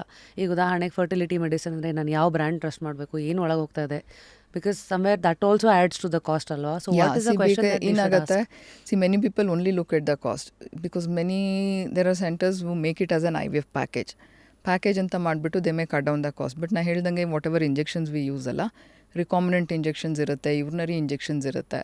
The potency of both of them is different, so is the cost. So when you are going for a low cost IVF, also make sure that you get good quality injections. So would you like to throw some light on what brands to trust? Brands ginta like it's more of a recombinant injection. Recombinant ಹಂಗಂದ್ರೆ ಏನು? under recombinant andre batch to batch. See, there are two ways of sourcing these hormones. Traditionally ಏನಾಗುತ್ತೆ, FSH LH hormones ಇರುತ್ತಲ್ಲ, urine ಇಂದ source ಮಾಡ್ತಾರೆ. There is a specific pool. After menopause, FSH LH will be very high ನಮ್ಮ ಬಾಡಿಯಲ್ಲಿ. So that comes in the urine and ಯೂರಿನಿಂದ source ಮಾಡಿ they make the injection. So ಅವಾಗ ಏನಾಗುತ್ತೆ, batch to batch variability ಆಗುತ್ತೆ. They package it as 75 units, it may be 35 units, ಅದ್ರ potency 35 units ಇರ್ಬೋದು, 150 units ಇರ್ಬೋದು. ಆ ಪೊಟೆನ್ಸಿ ಕಂಟ್ರೋಲ್ ಮಾಡೋಕ್ಕಾಗಲ್ಲ. ಸೊ ರಿಕಾಂಬಿನೆಂಟಲ್ಲಿ ಏನಾಗುತ್ತೆ, they they manufacture it through cell line.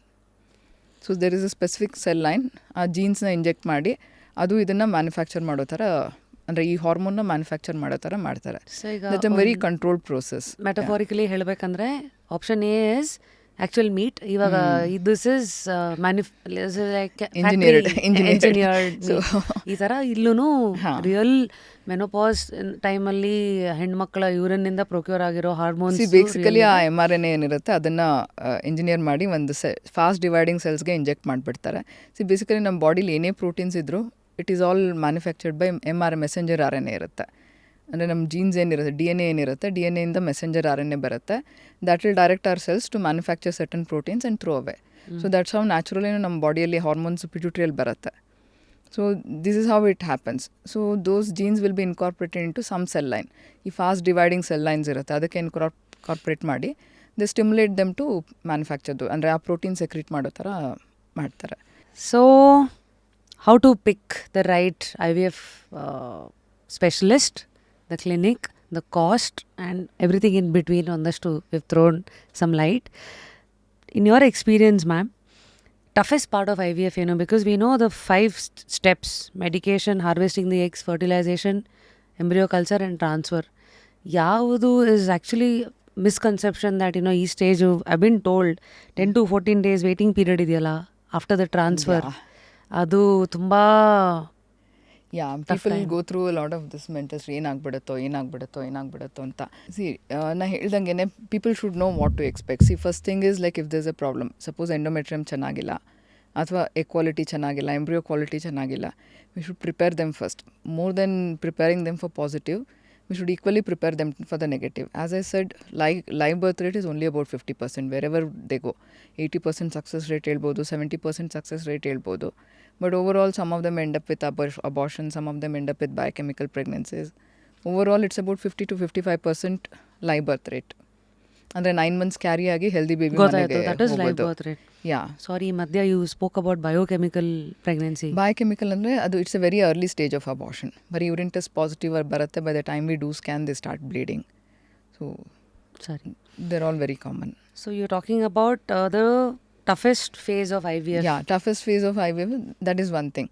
So main thing is they should know what to expect. Suppose if everything is good, okay, we can tell them, okay, this is kind of success rate, you can happen. But for them also, even if I say 70-75% success, 20-25, I should always keep on putting in their head that this can happen, only then they'll be prepared. Otherwise, if I go and tell them, okay, in embryo chanagide, ella chanagide agbidutte, if they come with a negative result, then we would have had, I mean, they will not be able to digest it. There are some reasons where uterus is fine, anatomically fine, embryo ಚೆನ್ನಾಗಿರುತ್ತೆ, but still it can result. See, basically, when the baby grows inside, it's like a organ transplant. See, when you're putting somebody's kidney, so ಅದೇ ಥರ fetus is not yours. I mean, completely not genetically yours. It's some foreign body which is growing inside you. So basically, our body has to accept that foreign body. ಸತಿ ನಮ್ದೇ reject ಮಾಡ್ಬಿಡತ್ತೆ. It's a very common phenomena, but highly underrated phenomena. Immune rejection ಅಂತ ಹೇಳೋದು. So that's why unexplained failures ಆಗತ್ತೆ. ಎಷ್ಟೋ ಸತಿ ನಮ್ಮ ಹತ್ರ ಬಂದ್ಬಿಟ್ಟು ಎಲ್ಲ ಎಂಬ್ರಿಯೋ ಚೆನ್ನಾಗೈತೆ ಅಂತ ಹೇಳಿದ್ರೆ, ಎಂಡೋಮೆಟ್ರಿಯಮ್ ಚೆನ್ನಾಗೈತೆ ಅಂತ ಹೇಳಿದ್ರೆ, why did I get a negative result? So immune system react ಆಗಿರುತ್ತೆ. So is there a way to control immune system? ಅದು ನಡೀತಾ ಇದೆ.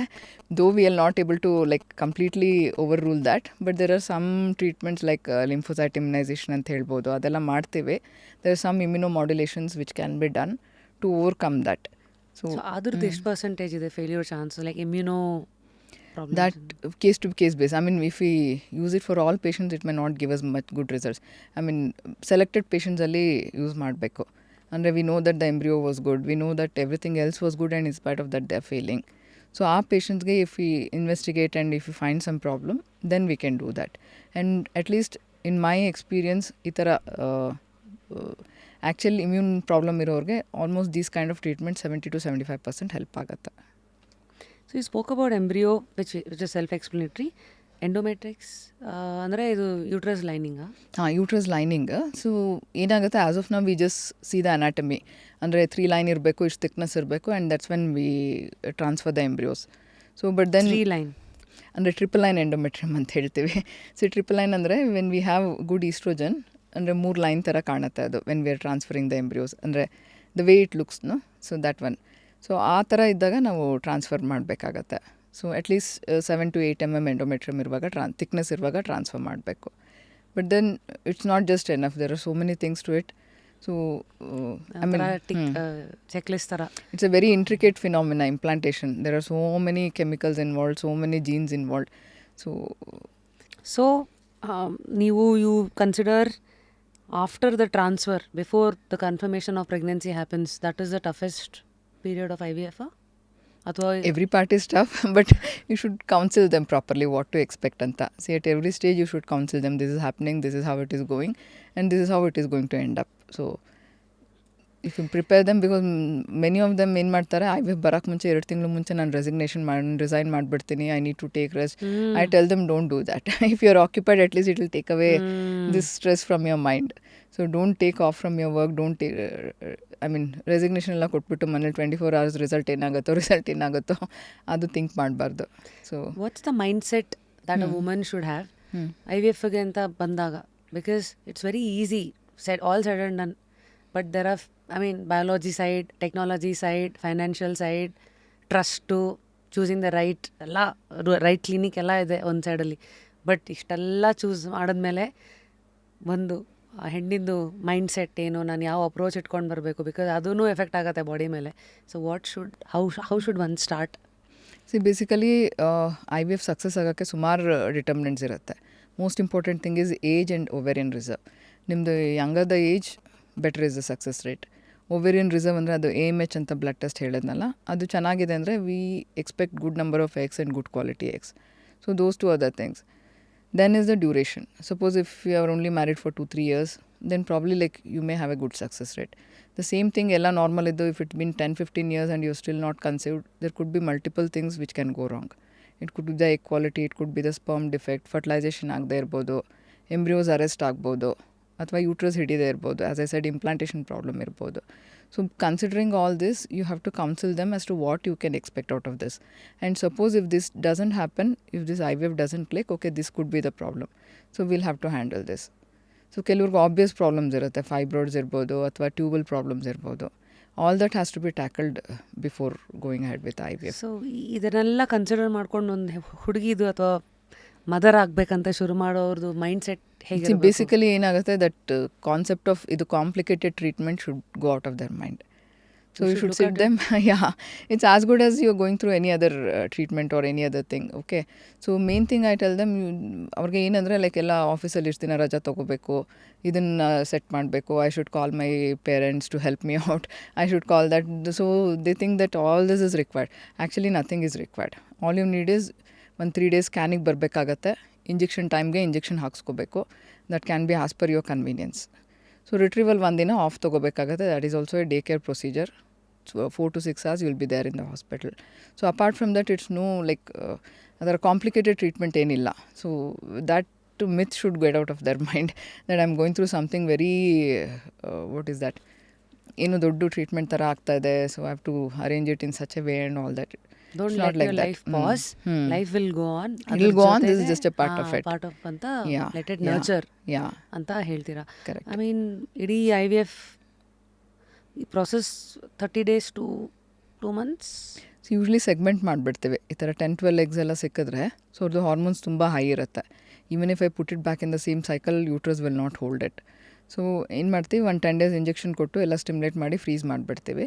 So then we put it back in the next cycle or after 1 month. ಹಾಗಾಗಿ basically 10 days in 1 month and another 10-15 days in the second month. ಅರ್ಥ ಆಯ್ತು. So 2 months ನೀವು ಸೈಡಿಗೆ ಇಡಬೇಕು. ಅದರಲ್ಲೂ ಈ ಒಂದು ಪರ್ಟಿಕ್ಯುಲರ್ ಡೇಸ್ ಎಲ್ಲ ಮನಸ್ಸಲ್ಲಿ ಇಟ್ಕೊಂಡು 10 days in 1 month and after, I mean those days also they can be pretty much normal. They have to take their pills or injections and then they can do their normal work. So first month is where the most of the work happens. 10 days ಅದೂ only thing stimulate ಮಾಡುವಾಗ because ಓವ್ರೀಸ್ ಸ್ವಲ್ಪ huge ಇರುತ್ತೆ. So ಹೊಟ್ಟೆ ಮೇಲೆ pressure ಬೀಳೋದೇನು ಕೆಲಸ ಮಾಡಬಾರ್ದು ಅಂತ ಹೇಳ್ತೀವಿ. Sometimes it will twist, torsion ಅಂತ ಆಗ್ಬಿಡುತ್ತೆ. ಸೊ ಅದೆಲ್ಲ ಅವಾಯ್ಡ್ ಮಾಡೋದಕ್ಕೆ ದೋಸ್ ಐ ಮೀನ್ ಸ್ಟ್ರೀನಿಯಸ್ ಥಿಂಗ್ಸ್ ಎಲ್ಲ ಮಾಡೋಕ್ಕೆ ಹೋಗ್ಬಾರ್ದು ಅಷ್ಟೇ. Otherwise normal routine things, the day-to-day activities, everything can be done. So ನಾವು ಒಂದಷ್ಟೆಲ್ಲ ಮಿತ್ಸ್ ಇದೆ. ಐ ಡೋಂಟ್ ನೋ ಯಾವುದು ಟ್ರೂತ್ ಅಂತ. Please help us understand. IVF babies ಎಲ್ಲ ಮೋಸ್ಟ್ಲಿ ಗರ್ಲ್ಸೇ ಆಗುತ್ತೆ ಅಂತ. Is it true? no, not really. It's just like 50-50 chances ಇರುತ್ತೆ. There was one research. ಏನಾಗುತ್ತೆ ಅದು ಜೆಂಡರ್ ಫಾರ್ಮೇಷನ್ ಏನಾಗುತ್ತೆ, only after 6-7 weeks it starts forming. As I said, embryo is just a lump of cells. And when we are putting it at 5th day, blastocyst stage ಅಂತ ಹೇಳ್ತೀವಿ. ಆವಾಗ್ಲೂ ನಮಗೆ gender differentiation ಗೊತ್ತಾಗಲ್ಲ. Both male and female it looks like A same embryo. Only after 6-7 weeks ಅದು differentiation start ಆಗುತ್ತೆ. So ಆ ಥರ ಏನು skewed ಇರೋದಿಲ್ಲ. So it's like 50-50 chances of getting a boy and a girl. There is one research, I don't know if this is true. ಅಂದರೆ ಎಂಬ್ರಿಯೋಸ್ನ ಈ ಕಲ್ಚರಿಗೆ ಇರ್ತಿರಲ್ಲ ಮೀಡಿಯಾದಲ್ಲಿ, apparently 55-57% of pregnancies it was male with day 5 transfer. ಅದೇ compare to 50-51% males with 3 day transfer. ಅಂದರೆ 3 ದಿನಕ್ಕೆ transfer ಮಾಡಿದಾಗ ಆ ಟೈಮಲ್ಲಿ ಗಂಡು ಮಕ್ಕಳು ಹುಟ್ಟೋ ಚಾನ್ಸು 50-51% ಇತ್ತಂತೆ. ಅದೇ 5ನೇ ದಿನವರೆಗೂ ಕಾದು ಆಮೇಲೆ ಟ್ರಾನ್ಸ್ಫರ್ ಮಾಡಿದಾಗ 50-57% ಇತ್ತಂತೆ. ಸೊ ಇವೆಲ್ಲ ರಿಸರ್ಚ್ ನೋಡಿದಾಗ I don't think that was p-value calculate ಮಾಡಿದ್ರೆ I don't think it is significant. What is p-value? p-value ಅಂದರೆ ಲೈಕ್ ಆ ಡಿಫ್ರೆನ್ಸ್ ಇರುತ್ತಲ್ಲ, whether it is significant statistically ಅದು p-value ಅಂತ ಕ್ಯಾಲ್ಕುಲೇಟ್ ಮಾಡ್ತಾರೆ. whenever you want to show something, I really don't know whether it was significant in this study. So we don't come across anything but ಈ ಥರದ್ದೆಲ್ಲ experiments I mean there is nothing like that. It's equal chances. So it's not like 3rd day wait ಮಾಡಿ ಹಾಕಿದ್ರೆ ಈ gender ಬರೋ chance. All of this is myth. nothing. Now I'll jump on to topics which will help ನಮ್ಮ ಇಡೀ ಹೆಣ್ಮಕ್ಳ ಒಂದು community. Hormones ಅಂತ ಬಂದಾಗ ಈಸ್ಟ್ರೋಜನ್ ಹೆಣ್ಮಕ್ಳ ರಿಪ್ರೊಡಕ್ಟಿವ್ ಸಿಸ್ಟಮ್ಗೆ ತುಂಬ important. At the same time progesterone menstruation ಹಾಗೆಯೇ ಅರ್ಲಿ ಸ್ಟೇಜಸ್ ಆಫ್ ಪ್ರೆಗ್ನೆನ್ಸಿಗೆ ತುಂಬ ಹೆಲ್ಪ್ಫುಲ್ ಅಂತ ಹೇಳುತ್ತೆ. But generally if I want to be sure ನನ್ನ ಹಾರ್ಮೋನ್ ಹೆಲ್ತ್ ಚೆನ್ನಾಗಿದೆ, ಹೆಣ್ಮಕ್ಳು ಏನೇನು ಮನಸ್ಸಲ್ಲಿ ಇಟ್ಕೊಂಡು they should always do these things to keep their hormone health in place. See, basically first thing is menarche. The age at ಅಂದರೆ ಯಾವ ಏಜಲ್ಲಿ menses start ಆಗುತ್ತಲ್ಲ, that gives us an indication if the menstrual hormones ಎಲ್ಲ normal ಇದೆನಾ ಅಂತ. So ನಾರ್ಮಲಾಗಿ usually between 10 to 15 years ಆಗಿಬಿಡಬೇಕು. at least the secondary sexual characters, whatever the breast development, the axillary hair, pubic hair, these are all a part of the hormones, female sexual hormones. So ಅದೆಲ್ಲ correct ಏಜಲ್ಲಿ ಬರ್ತಾ ಇದೆ ಅಂದರೆ most likely there is no problem. So if somebody doesn't attain their menses even after 15 years, you have to open your eyes. ಏನೋ problem ಇರುತ್ತೆ ಅಲ್ಲಿ. So it starts from there. And the other thing is like hormones normal ಇದ್ದರೆ ನಮ್ಮದು hormones ಎಲ್ಲ ಪಿಟ್ಯೂಟ್ರಿಯಿಂದ ಬರುತ್ತೆ ಬ್ರೈನಿಂದ. So that will act on the ovary, that will produce the egg will produce oestrogen and that will indirectly act on the uterus. So basically every month pituitary hormones ಚೆನ್ನಾಗಿದೆ, it's a cycle. Pituitary hormones ಚೆನ್ನಾಗಿದ್ದರೆ ovulation ಕರೆಕ್ಟಾಗಿ ಆಗುತ್ತೆ, endometrium ಅಥವಾ ಯೂಟ್ರಸಲ್ಲಿ lining ಕರೆಕ್ಟಾಗಿ ಬೆಳೆಯುತ್ತೆ, and once that phase passes off you will have your period. So if you're having regular periods, 2 to 3 days of menstrual flow, that indirectly tells that everything is normal. So hormones abnormal anta yaವಾಗ indication ಬರುತ್ತೆ ಅಂದರೆ periods irregular ಆಗ್ಬೋದು. So instead of 30 days cycle, if you're having 40 days, 2-3 months cycle ಅಂದರೆ basically your hormones are not acting in the right proportion. So ಎರಡೂ extremes ಇರ್ಬೋದು. If they're less, hormones are in low quantity also it can happen. If they're very high also it can happen. So that you have to assess. So ಏನು affect ಆಗುತ್ತೆ ಈ ಥರ hormonal imbalance ಆಗೋಕ್ಕೆ ಅಂದರೆ ಒಂದು your weight as a bearing. So weight ಜಾಸ್ತಿ ಆದಂಗೆ insulin levels ಜಾಸ್ತಿ ಆಗುತ್ತೆ. ಇನ್ಸುಲಿನ್ ಅದು ಓವ್ಯುಲೇಷನ್ನ ಎಲ್ಲದನ್ನು ಇನ್ಹಿಬಿಟ್ ಮಾಡುತ್ತೆ. ಅಪಾರ್ಟ್ ಫ್ರಮ್ ದಟ್ ಲೈಕ್ ಏನಾದರೂ ಈಗ ಬ್ರೈನಲ್ಲಿ ಏನಾದರೂ ಡಿಫೆಕ್ಟ್ಸ್ ಇದ್ದರೆ, ಅಂದರೆ suppose if you have a tumour, it can affect your pituitary, ಅದನ್ನು ಕಂಪ್ರೆಸ್ ಮಾಡ್ಬೋದು. That can indirectly change your hormonal levels. So other thing is sometimes ಇವಾಗಂತೂ ತುಂಬ ನೋಡ್ತೀವಿ ಪ್ರಿಮೆಚೂರ್ ಮೆನೋಪಾಸ್ ಆಗುತ್ತೆ. Menopause is ideally suppose to happen after 40-45, more than that year. So ಕೆಲವ್ರಿಗೆ 30 yearsಗೆ like period stop ಆಗೋದು, that is a very common thing nowadays for whatever reason. So ಏನಾಗುತ್ತೆ, ಈ menopausal transition ಆಗುವಾಗ ಈಗ 30 days cycle ಇದ್ದರೆ first thing is short cycles ಆಗ್ತಾ ಹೋಗುತ್ತೆ. So instead of 30 days, 28 days, 25 days, 22 cycles ಆಗ್ತಾಯಿದೆ ಅಂದರೆ 22 daysಗೆ ಸೈಕಲ್ಸ್ ಆಗ್ತಾಯಿದೆ ಅಂದರೆ you should become little alert. So nimdu reserve bega even though you are young, your reserve may be going down. So that is when you should consult your fertility doctor. So once it becomes too short, like 20 days, 21 days cycle ಆಮೇಲೆ long cycles ಆಗುತ್ತೆ. 1.5 month, 2 months, 3 months, gradually ಹಾಗೆ extend ಆಗಿ menopause ಆಗೋದು. So first indication is short cycles. So if you are getting your periods very early, you should become little alert. Thanks for giving us an understanding as to how to understand cycles. First is the cycle of the cycles. You don't have to always test the hormones. Right. If you give a little bit attention to your menstrual cycles, it can tell us everything about your hormones. So you really don't have to test it always. Sometimes ಏನಾಗುತ್ತೆ, prolactin ಅಂತ ಒಂದು hormone ಇರುತ್ತೆ, ಅದು ಜಾಸ್ತಿ ಆಗ್ಬೋದು. That also can affect your fertility and cycles. So usually prolactin hormone ಜಾಸ್ತಿ ಇರೋರಿಗೆ ಗ್ಯಾಲೆಕ್ಟೋರಿಯಾ ಅಂತ ಹೇಳ್ತೀವಿ, ಬ್ರೆಸ್ಟ್ ಸೆಕ್ರೇಷನ್ಸ್ ಬರ್ತಾ ಇರುತ್ತೆ, ಮಿಲ್ಕ್ ಸೆಕ್ರೇಷನ್ ಬರ್ತಾ ಇರುತ್ತೆ. So they also have to be little alert. So usually after 40 ಹೆಣ್ಮಕ್ಳಿಗೆ AMH ಕಮ್ಮಿ ಆಗ್ತಾ ಹೋಗುತ್ತಾ? Usually after 35 ಕಡಿಮೆ ಆಗುತ್ತೆ. That is if you follow the age thing. But nowadays like randomly ಯಾರಿಗೆ ಬೇಕಾದರೂ ಕಡಿಮೆ ಆಗಿರುತ್ತೆ. We are seeing at 20s also AMH is low. So AMH low ಇದ್ದಾಗ ಏನೇನು ಪ್ರಾಬ್ಲಮ್ಸ್ ಆಗುತ್ತೆ ಹೆಲ್ತ್ಗೆ? ಅಂದರೆ AMH low ಅಂದರೆ ಬೇಸಿಕಲಿ ಲೈಕ್ it's like ಏನಾಗುತ್ತೆ, there will be millions of eggs in the ovary. Every month ಅದ್ರ ಪ್ರಕಾರ ಒಂದು growth ಫೇಸ್ಗೆ certain amount of eggs will enter the growth phase. So basically when you have too much of balance in your bank, you end up spending more. When your bank balance is low, you end up spending less. So that is the phenomena. So ಅಲ್ಲಿ ಯಾವಾಗ reserve ಕಡಿಮೆ ಆಗುತ್ತೋ, then ನಾನು ಹೇಳಿದ್ನಲ್ಲ 2 ಓವ್ರೀಸಲ್ಲೂ 10 eggs ಇರುತ್ತೆ normally ಅಂತ. Instead of 10 we may end up seeing 2 or 3. So ಸ್ಕ್ಯಾನಲ್ಲಿ ನಮಗೆ ಪಿಕಪ್ ಆಗಿಬಿಡುತ್ತೆ ಅದು. ಸೊ AMH ಕಡಿಮೆ ಆದಾಗ it tells us that like your whatever the period you should, ಅಂದರೆ ತುಂಬ ಪೋಸ್ಟ್ಪೋನ್ ಮಾಡಬಾರ್ದು ಅಂತ, that is the thing. So quality ಗೊತ್ತಾಗಲ್ಲ. So until very late AMH ಕಡಿಮೆ ಇದ್ರೂ quality can still be normal, they can still conceive naturally. So AMH ಕಡಿಮೆ ಆಗಿದೆ ಅಂದ ತಕ್ಷಣ they don't have to jump and do on IVF. But then AMH ಕಡಿಮೆ ಆಗಿದೆ ಅಂದರೆ like it tells us that okay, you should plan now, you can't keep on postponing. So this is from the reproductive angle, I mean fertility angle. Normal ಲೈಫಲ್ಲಿ ಒಂದು ಹೆಣ್ಮಗುಗೆ ಅಥವಾ ಒಂದು ಹೆಣ್ಣಿಗೆ AMH low ಇದ್ದರೆ ಅವಳ ಲೈಫ್ ಸ್ಟೈಲ್ ಅಲ್ಲಿ ಏನೇನು changes ಆಗುತ್ತೆ ಅದರಿಂದ? AMH ಇಂದ ಏನೂ ಆಗೋದಿಲ್ಲ. Basically like until you reach menopause, estrogen is the one which protects every women. So all your secondary sexual characters are because of that, starting from your skin health, skin glow ಇಂದ ಇಟ್ಕೊಂಡು everything for that matter, your bone health. In fact, we hardly come across young women who get heart attacks ಎಲ್ಲ. Usually it is very unheard.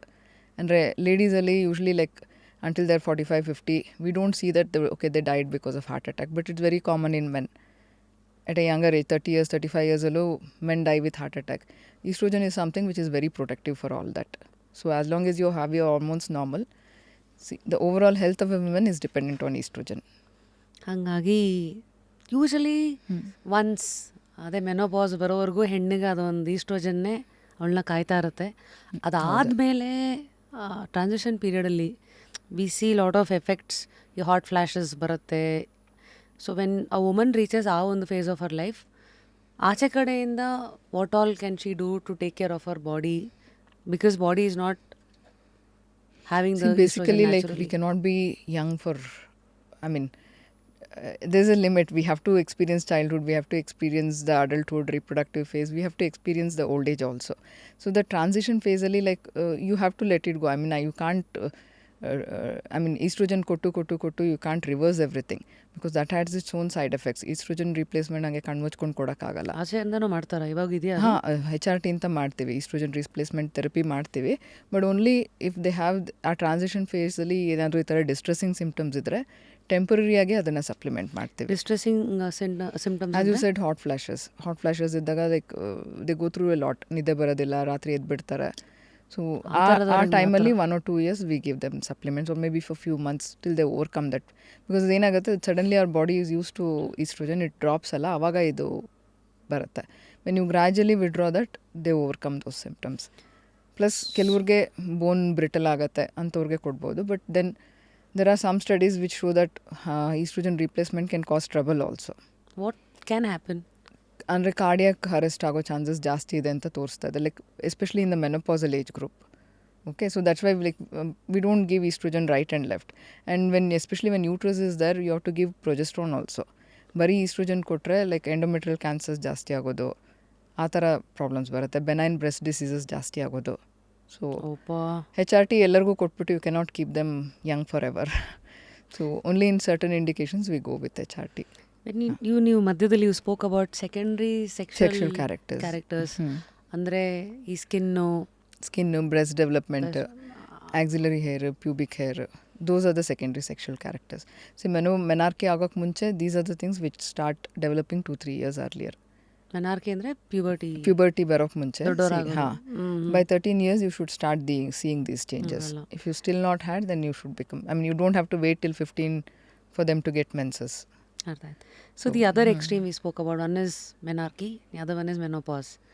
ಆ ಫೇಸಲ್ಲಿ ಇದ್ದಾಗ you spoke about how estrogen protect ಮಾಡ್ತಾ ಇದ್ದದ್ದು, ಈಗ next supplements ಮೂಲಕ ಕೊಡೋದು ಯಾರಿಗೆ, ಅದರದ್ದು ಟ್ರಾನ್ಸ್ಪ್ಲಾಂಟ್ ಅಂತೆಲ್ಲ ಮಾಡಿದ್ರೆ how it is dangerous, heart attacks, cancer, ಇದೆಲ್ಲ ಇದು ಬರುತ್ತೆ ಅಂತ. So parallelly with advancement of technology today we talk about ಕೆಲವು ಹಾರ್ಮೋನ್ಸ್ ಎಲ್ಲ ತೊಗೊಂಡು ನಾವು ದೇ ಆರ್ ರಿವರ್ಸಿಂಗ್ ಏಜ್. ನಾವು there are these clinics which will reverse age anta. See, most of them are cosmetic treatments like what do you say? Glutathione plus skin alli botox inject ಮಾಡೋದು. But they see whatever naturally tones up your skin, they inject something beneath the surface and try to keep it taut. So, but then the problem is like you have to keep doing it very often. It has and to, like, yeah, regular maintenance ಇರಬೇಕು. So I don't know how, I mean, it's your mental setup. I mean, if somebody who wants to do it, you do it. Otherwise you have to age gracefully. That is my opinion. You cannot like always be young. Thank you. ಮುಂದೆ irregular period ಅನ್ನೋದು is one ವಿಚಾರ ತುಂಬ ವರ್ಷಗಳಿಂದಲೂ ಎಲ್ಲ time ಲೈನ್ನಲ್ಲೂ ಕೆಲವು ಹೆಣ್ಮಕ್ಳು ಎದುರಿಸ್ತಾನೆ ಇದ್ದಾರೆ. So as on 2025, what is the latest research on irregular period? What is the advancement and findings? See, most common reason for irregular period is PCOD. PCOD ಅಂದರೆ ಏನಾಗುತ್ತೆ? Polycystic ovarian disease. See, we are all born with certain number of eggs and certain size of the ovary from the birth. As per that, it is all regulated. ಯಾವ ಏಜಲ್ಲಿ menarche ಆಗುತ್ತೆ, ಯಾವ ಏಜಲ್ಲಿ menopause ಆಗುತ್ತೆ. To some extent, it is genetic. Suppose if your mother or sisters had early menopause, then very likely that you will also end up like that. So PCOD ಏನಾಗುತ್ತೆ, to some extent it is genetic ಅಂದರೆ there are certain genes which are carried over. So they are born with more number of eggs, bulkier ovaries. So ಆ ಥರ ಇದ್ದಾಗ ಏನಾಗುತ್ತೆ, there is more number of hormones. ಅಂದರೆ hormones, especially male hormone, See, it's not that we are Testosterone. women and we don't have male hormone. We also require a little bit of male hormone for everything. But when it is a little beyond the normal, they experience all these problems. See, acne ಆಗ್ಬೋದು, hair growth ಅಂದರೆ facial hair hirsutism ಅಂತ ಹೇಳ್ತೀವಿ, ಅದು irregular period, irregular ovulation, all this is because of this imbalance. So you need estrogen, progesterone ಎಷ್ಟರ ಮಟ್ಟಿಗೆ ಬೇಕೋ, some amount of androgen is also required for us. Androgen is also testosterone? No. There are other androstenedione, different milder androgens are there. So they are all required, but in a certain amount. Even 0.1% variations adrunu, you end up getting these symptoms. So PCOD is basically like you're born with more number of eggs, more reserve.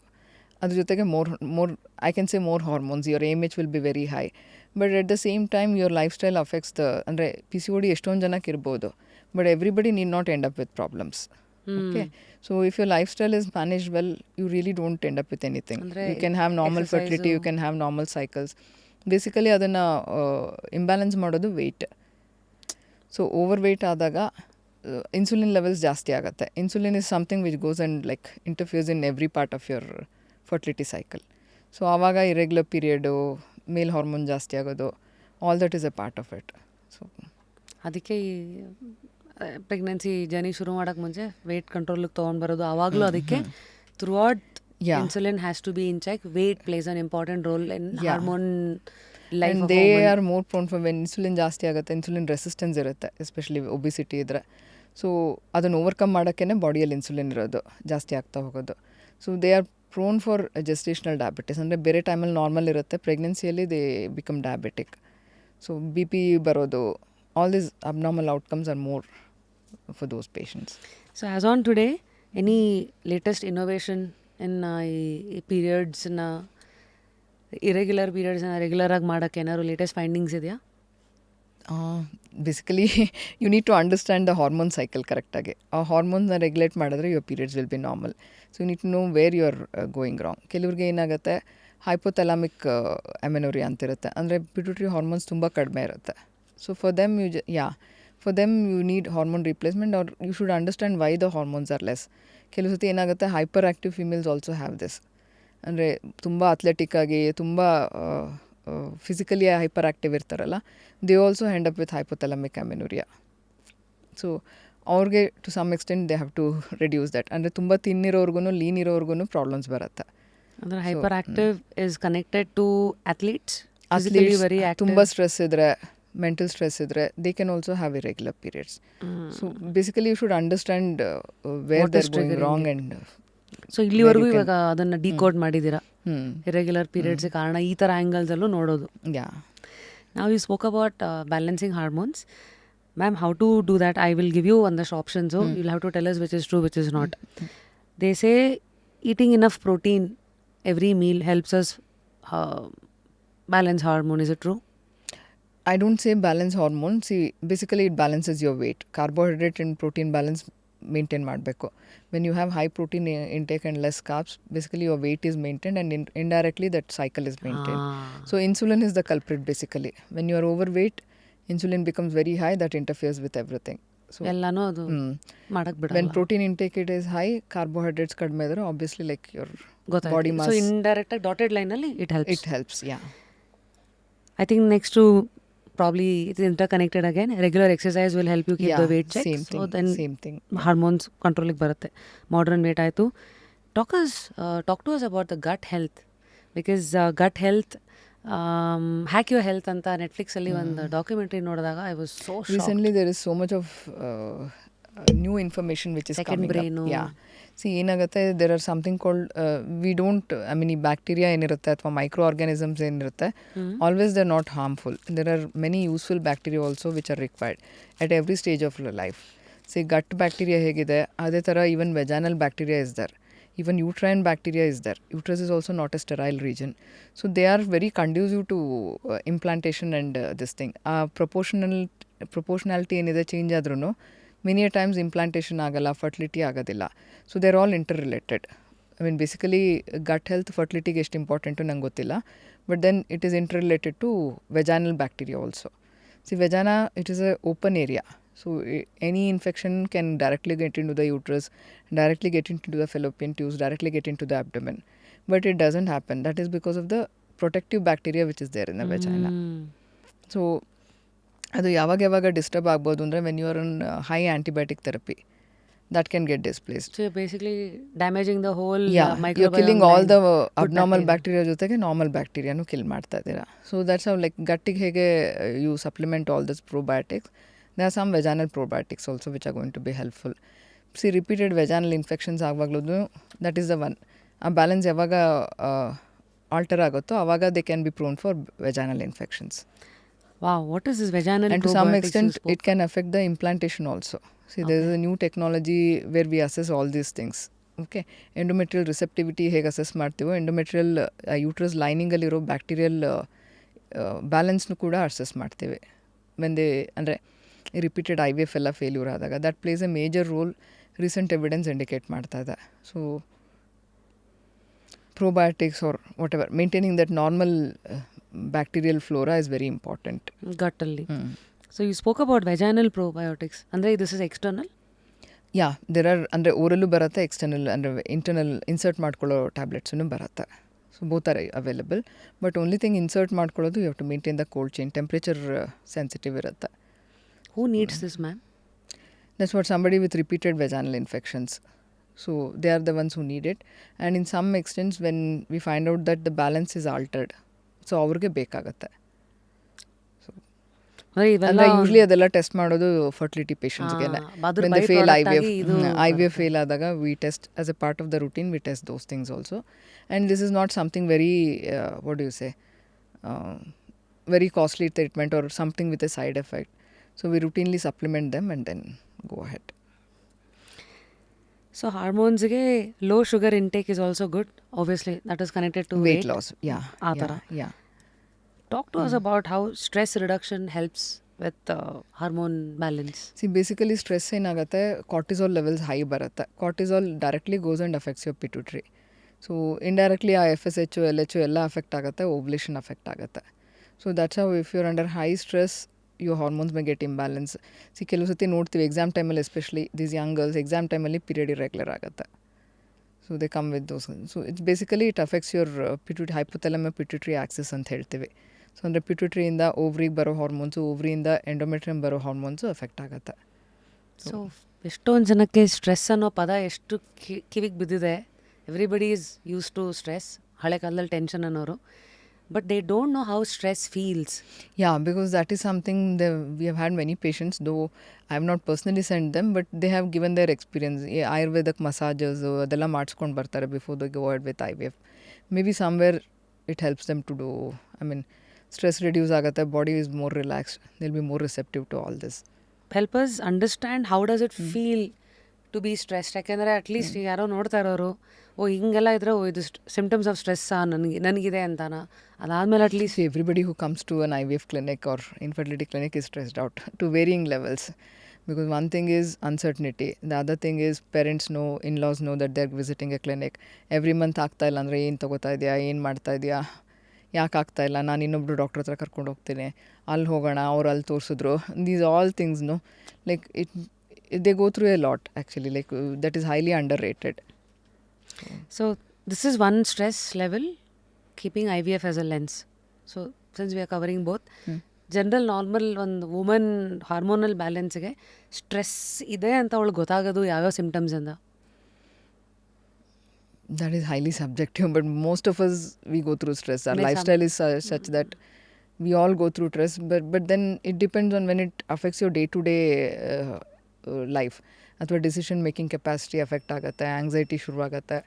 So those are the things which tell us that okay, you are going some through red flags and decision then making, you need anxiety. So basically you get scared of everything. ಬೆಳಗ್ಗೆ ಎದ್ದ ತಕ್ಷಣ ಅಯ್ಯೋ ಇವತ್ತು ಅದು ಮಾಡಬೇಕು, ಇದು ಮಾಡಬೇಕು, you just run up. Those kind of things will tell us that you need some therapy. Also hair loss?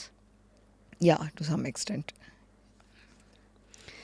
Now is it true that ಈ ಬೆರೀಸ್ ಹೆಚ್ಚು ತಿಂದಷ್ಟು ಇಟ್ ಇಸ್ ಹೈ ಇನ್ ಆಂಟಿಆಕ್ಸಿಡೆಂಟ್ಸ್, ಅದರಿಂದ ಇದು it promotes they all improve the egg quality basically.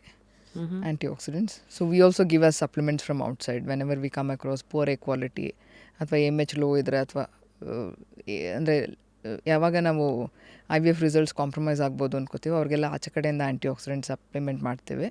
This could be a natural way of getting them. What berries do you suggest in India? Because ಇಲ್ಲಿ ಸಿಗೋದು strawberry, ಬ್ಲೂಬೆರಿನೂ ಸಿಗುತ್ತೆ.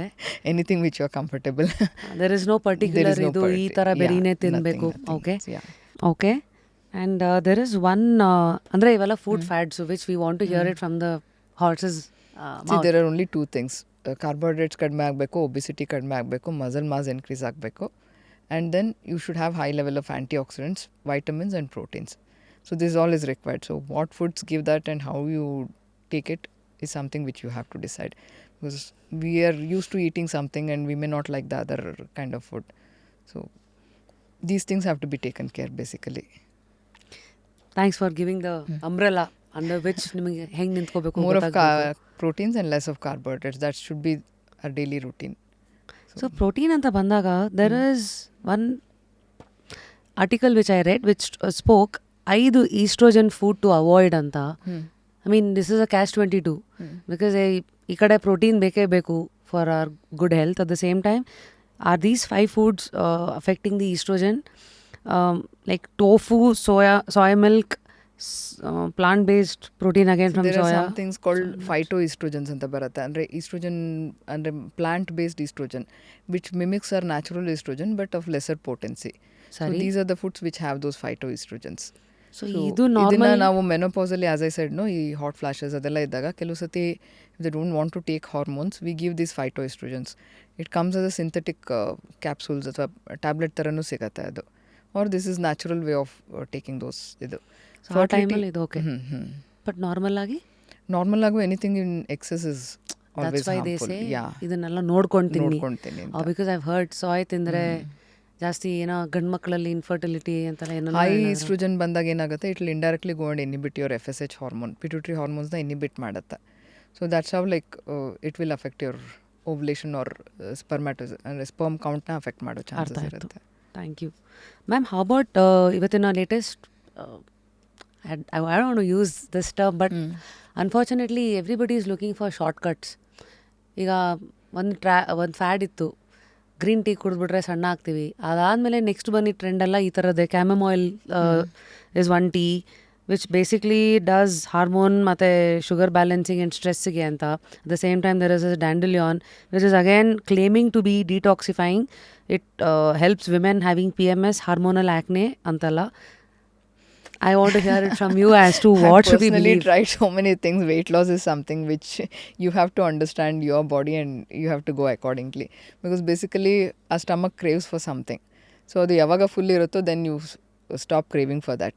So how you fill it and how you do that, it's all dependent on you. Maybe green tea, I mean basically a satiety kadme agbodu most probably. I really don't know how it helps. ಹಸಿವು ಏನಾದ್ರು ತಿನ್ನಬೇಕು ಅನ್ನೋ craving. Because sometimes ಏನಾಗುತ್ತೆ, ಈ morbidly obese patients ಇರ್ತಾರಲ್ಲ, somebody with 120 kgs, 130 kgs, if they have to reduce whatever diet they do, whatever precautions they can't come down to normal. Normal is something like 60-70 for them. So reducing those 40-50 kgs is highly impossible. ಅವ್ರಿಗೆ ನಾವು bariatric surgeries ಅಂತ ಮಾಡ್ತೇವೆ. So basically what we do here is, ಮುಂಚೆ ಎಲ್ಲ ತುಂಬ ಏನೋ band ಹಾಕೋದು ಅದೆಲ್ಲ ಮಾಡ್ತಾಯಿದ್ರು, ಅದೆಲ್ಲ they have lot of side effects. So ನಾವು what we do sleeve gastrectomy ಮಾಡ್ತೀವಿ. ಅಂದರೆ ಸ್ಟಮಕಲ್ಲಿ ಪಾರ್ಟ್ ಇರುತ್ತಲ್ಲ, ಆ ಮೇಲ್ಗಡೆ ಇರೋ ಪಾರ್ಟಲ್ಲಿ craving, food craving, satiety hormones ಎಲ್ಲ ಪ್ರೊಡ್ಯೂಸ್ ಆಗುತ್ತೆ. ಆ ಪಾರ್ಟ್ನ ನಾವು ರೆಡ್ಯೂಸ್ ಮಾಡಿಬಿಡ್ತೀವಿ. ಸೊ ಬೇಸಿಕಲಿ ಹಸುವಾಗುತ್ತೆ, but as soon as you eat little you feel full. So that way people have been able to reduce almost 30-40 kgs in less than 6 months or 1 year. So ಅದಕ್ಕೇನು side effects ಇಲ್ವಾ? Side effects ಅಂದರೆ they have to be counseled, because they go through a lot, because they can't eat for the first few. When you're eating, used to eating a plate full of rice or whatever, and when you take 2-3 spoons only, you feel that satiety. So basically you need to be counseled that first 3 months alli you will experience this, first few days alli you will be on liquid diet. So counseling ಮಾಡಿ you have to prepare them mentally that you will be going through that, and then you can go ahead. But people who have gone through that have done well. Many of them, even for infertility patients, we do when they are morbidly obese. Many of them have conceived naturally after that. Amazing. Now I have one last question about weight training. Usually ಅಂದರೆ every 10-15 years is a new theory coming. ಸ್ವಲ್ಪ ವರ್ಷಗಳ ಮುಂಚೆ they side ಹೆಣ್ಮಕ್ಳು ತುಂಬ weights ಎತ್ತಬಾರ್ದು. Then ಇವಾಗ ಬಂದಿರೋದು ಎಷ್ಟು strength training ಮಾಡ್ತಿರೋ, muscle is the currency especially after 40. ನಿಮ್ಮ ಜಾಯಿಂಟ್ಸ್ ಆಗಿರಲಿ ಇದೆಲ್ಲದಕ್ಕೂ ಮೇಯ್ನ್ ಬೇಕಾಗಿರೋದೆ muscle, so that it takes all the load and your joints are not taking the load in your 50s or 60s. As 40 years ಆಗ್ತಿದ್ದಂಗೆ ಹೆಣ್ಮಕ್ಳು they start losing muscles. So ಅವಾಗ ಇನ್ನೂ ಅದು ಹೆಚ್ಚಬೇಕಂತ ಹೇಳ್ತಾರಲ್ಲ. So also one by product that I read was hormones ಹೆಚ್ಚು release ಆಗುತ್ತೆ after intense strength training ಅಂತ. What does the medical whatever we do it has to be graded. Graded ಮಾಡಿದಾಗ್ಲೇ ಅದು ಟೋನ್ ಇಂಪ್ರೂವ್ ಆಗೋದು, all that will. Suddenly if somebody who is very sedentary, if you go and do all the weight training, you will end up with a sprain or something, muscle tear ಆಗುತ್ತೆ. But if you gradually kind of introduce the weight, ಆ muscle tone improve ಆಗುತ್ತೆ, muscle strength improve ಆಗುತ್ತೆ. So that is how it has to be. So you are vouching for it? Yeah, you are. I do vouch for that, but only the problem is when you are strenuous weight lift ಮಾಡುವಾಗ, see we have to look into our pelvis also. See, when somebody has had a normal delivery, repeated normal deliveries ಇದ್ದಾಗ pelvic floor ಸ್ವಲ್ಪ weak ಆಗಿರುತ್ತೆ. So for them, having a prolapse is a little common thing. So if somebody has a problem already, they should avoid doing all this vigorous trainings. Ma'am, this is one huge controversial subject, because I want you to help our women understand. Within the modern world ಹೆಂಗಾಗ್ಬಿಟ್ಟಿದೆ, because technology ಎಷ್ಟು ಮುಂದಕ್ಕೆ ಹೋಗಿದೆ, ಇಮಿಡಿಯೇಟಾಗಿ delivery ಆಯಿತು. I have had friends of mine who get into weight reduction, ಎಲ್ಲ gym ಹೋಗೋದು ಒಂದಾಯಿತು. ಇನ್ನೊಂದು ಎಷ್ಟೊಂದು ಜನ ನೆನ್ನೆ ಡೆಲಿವರಿ ಆಗಿದೆ, ನಾಳೆ ದಿನನೇ ಆಫೀಸ್ಗೆ ಹೋಗಿದವ್ರು ಇದ್ದಾರೆ. ಅಟ್ ದ ಸೇಮ್ ಟೈಮ್ ಇದಕ್ಕೆ ಸುತ್ತ ಈ ಹಳೆ ಏನ್ಷಿಯಂಟ್ ವಿಸ್ಡಮ್ನ ಮನಸ್ಸಲ್ಲಿ ಇಟ್ಕೊಂಡು, ಹಳೆ ಕಾಲದಲ್ಲೆಲ್ಲ ಬಾಣಂತನ ಅಂದರೆ 2 ತಿಂಗಳು 3 ತಿಂಗಳು ಮನೆಯಿಂದ ಆಚೆಗೆ ಬರೋಂಗಿರಲಿಲ್ಲ. ಸೊ ಏನಾಗ್ಬಿಟ್ಟಿದೆ, ಸ್ಯಾಂಡ್ವಿಚ್ ಆಗೋಗಿದೆ ಈ ಥಿಯರಿ ಒಂದು ಕಡೆ. ಈ ಹೊಸ ಇದು ಮಾಡರ್ನ್ ಇವತ್ತಿನ ಹೆಣ್ಮಕ್ಳು who are very ambitious, who wants to like get out, and ಇದ್ರ ಮಧ್ಯ trolls and criticism saying that ಏನೋ ನೀವು ಹಳೇದಿನ ಬಿಟ್ಟು ಇದು ಮಾಡ್ತಾಯಿದ್ದೀರಾ. ಸೊ ನಿಮ್ಮ ನಿಲುವೇನು? How do you look at this and what should people do? See, I don't completely, though I am an allopathy practitioner, I don't completely refute hale kalat practices. They still have some basis. See, pregnancy weight gain is enormous. Some people gain up to 10 to 15 kgs or even up to 18-20 kgs also. So losing that is not possible unless you follow that whatever diet they give post-pregnancy. See, diet andaga, you should not compromise the quality of the diet. At the same time, you should end up losing your weight. So that is what all those practices are based on. See, manali in banantana ಮಾಡ್ತಾರೋ, it's like nutrition is maintained, at the same time there is calorie loss. So that is what helps you to lose weight. So I don't completely refute it until your like calorie requirements are taken care, nutrition requirements are taken care. That really helps you reduce your weight. And ಇನ್ನೊಂದು ಏನಂದರೆ, ಆ first 6 to 8 weeks ಇದೆಲ್ಲ, pelvis is going through a reorganizing process. See, uterus 80 grams uterus almost 1 kg ಅಷ್ಟು ಬೆಳೆದಿರುತ್ತೆ during pregnancy.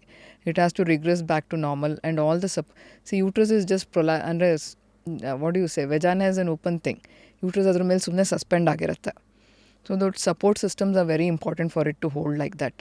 So ಆ supports ಯಾವಾಗ ಪ್ರೆಗ್ನೆನ್ಸಿಯಲ್ಲಿ when you strain for the labour and go through all that part, ಅದೆಲ್ಲ lax ಆಗಿರುತ್ತೆ ligaments. So they have to come back to normal. ಈ ಬಾಣಂತನ ಅಂತ ಏನು 6 to 8 weeks ಮಾಡ್ತಾರೋ, that is all concentrated on that. Different procedures to overcome that. So that is one of the reason why they avoid you to weight ಎತ್ತಬೇಡ, ಭಾರ ಎತ್ತಬೇಡ ಈ ಪೀರಿಯಡಲ್ಲಿ. So that has some basis, because that is a very weak point. ಆವಾಗ prolapse ಆಗೋ, ligaments weak ಆಗೋ chances ಜಾಸ್ತಿ ಇರುತ್ತೆ. ಪ್ರೊಲ್ಯಾಪ್ಸ್ ಅಂದರೆ ಯೂಟ್ರಸ್ ಏನಾಗುತ್ತೆ, ಜಾರ್ಕೊಂಡು ಬಂದ್ಬಿಡುತ್ತೆ ಕೆಳಗಡೆ ವೆಜಾನಿಂದ ಆಚೆ. So that is very common in ancient people where, ಅಂದರೆ ಅವಾಗೇನು ಆಕ್ಸೆಸ್ ಇರಲಿಲ್ಲ ಸಿಸೇರಿಯನ್ಗೆ ಎಲ್ಲ. They would go through TDS labour process, TDS ಇದು ಮಾಡಿಕೊಂಡು ನಾರ್ಮಲ್ ಡೆಲಿವರಿ ಎಲ್ಲ ಮಾಡಿಕೊಂಡು ಆ ಸಪೋರ್ಟ್ ಸಿಸ್ಟಮ್ಸ್ ಎಲ್ಲ ಟೇರ್ ಆಗಿರೋ ಚಾನ್ಸಸ್ ಜಾಸ್ತಿ ಇರ್ತಾಯಿತ್ತು. ಸೊ ಆಗೋದು ಬಂದ್ಬಿಡೋದು ಬಿಕಾಸ್ ಆ ಲಿಗಮೆಂಟ್ಸ್ ಏನು ಹೋಲ್ಡ್ ಮಾಡ್ತಾಯಿಲ್ವೋ ಅದು ವೀಕ್ ಆಯ್ತಂದರೆ ಯೂಟ್ರಸ್ ಕೆಳಗಡೆ ಜಾರ್ಕೊಂಡ್ಬಿಡುತ್ತೆ. ಸೊ ಅದ್ರ ಜೊತೆಗೆ ಬ್ಲಾಡರು ಜಾರ್ಕೊಳ್ಳುತ್ತೆ. ಸೊ ಅವೆಲ್ಲ, ಸೊ ಯೂರಿನರಿ ಪ್ರಾಬ್ಲಮ್ಸು, ಇನ್ಕಾಂಟಿನೆನ್ಸ್ ಇರುತ್ತೆ. So they are all a part of that. So ಅಂದರೆ ಇವತ್ತಿನ ಕಾಲದಲ್ಲಿ ತಾಯಂದಿರಾಗಿರೋರು ವಿ ಆಲ್ ಶುಡ್ ಬಿ, ಈ ಕಾಲದಲ್ಲಿ ನಾವು ಇದೆಲ್ಲ ಅದನ್ನು ಕೇರ್ ಮಾಡಬೇಕು. You cannot completely say these are all old practices, I don't follow it. There is some basis for following all that. Some do's and don'ts here. Should a woman go to the gym the first month after her delivery? See, 6 to 8 weeks I said, ಆ ಟೈಮಲ್ಲಿ ಅದು ಎಲ್ಲ reorganize ಆಗ್ತಾ ಇರುತ್ತೆ. If it is a normal delivery at least 6 to 8 weeks they should avoid. If it is a caesarean again 8 to 12 weeks they should avoid doing all that. No cardio, no strength.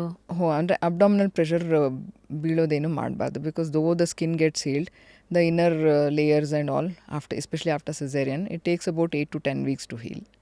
So ಆ ಟೈಮಲ್ಲಿ if they do all that, incisional hernia ಅಂತ ಹೇಳ್ತೀವಿ. ಅಂದರೆ sheath ಎಲ್ಲ ಸರಿಯಾಗಿ heal ಆಗಿಲ್ಲ ಅಂದರೆ hernia ಆಗೋ ಚಾನ್ಸಸ್ ಇರುತ್ತೆ. ಹಾಗಾಗಿ ಅಟ್ಲೀಸ್ಟ್ 6 to 8 weeks ಅವಾಯ್ಡ್ ಮಾಡಬೇಕು. Because after that post partum ಅದೊಂದು ಕಡೆ, ಈ ಕಡೆ ಸಡನ್ನಾಗಿ they have to lose the weight, body imaging, ಎಲ್ಲನೂ ಬ್ಯಾಟಲ್ ಮಾಡೋ ಹೆಣ್ಮಕ್ಳಿಗೆ probably. So you saying food ಎಲ್ಲ ಏನಿದ್ರು control everything, but after some 8 weeks preferably, or 8 to 10 weeks ಆದಮೇಲೆ ಸ್ಟಾರ್ಟ್ ಮಾಡಿ. ಎಷ್ಟೋ ಜನ 40 days ಆಗೋವರೆಗೂ ಆಚೆನೇ ಹೋಗಲ್ಲ, ಆಚೆದು ತಿನ್ನಲ್ಲ. ಅದು ನೀವು ಸಪೋರ್ಟ್ ಮಾಡ್ತೀರಾ? No, that I don't support. As long as you're eating healthy, it's fine. Yeah. Because they have the fear alla. Whatever the mother is eating, the baby is also getting. So I'm asking. All right. 2 more idu culprits here. I don't know culprits and karibeka fads anta. Ashwagandha is one adaptogenic herb.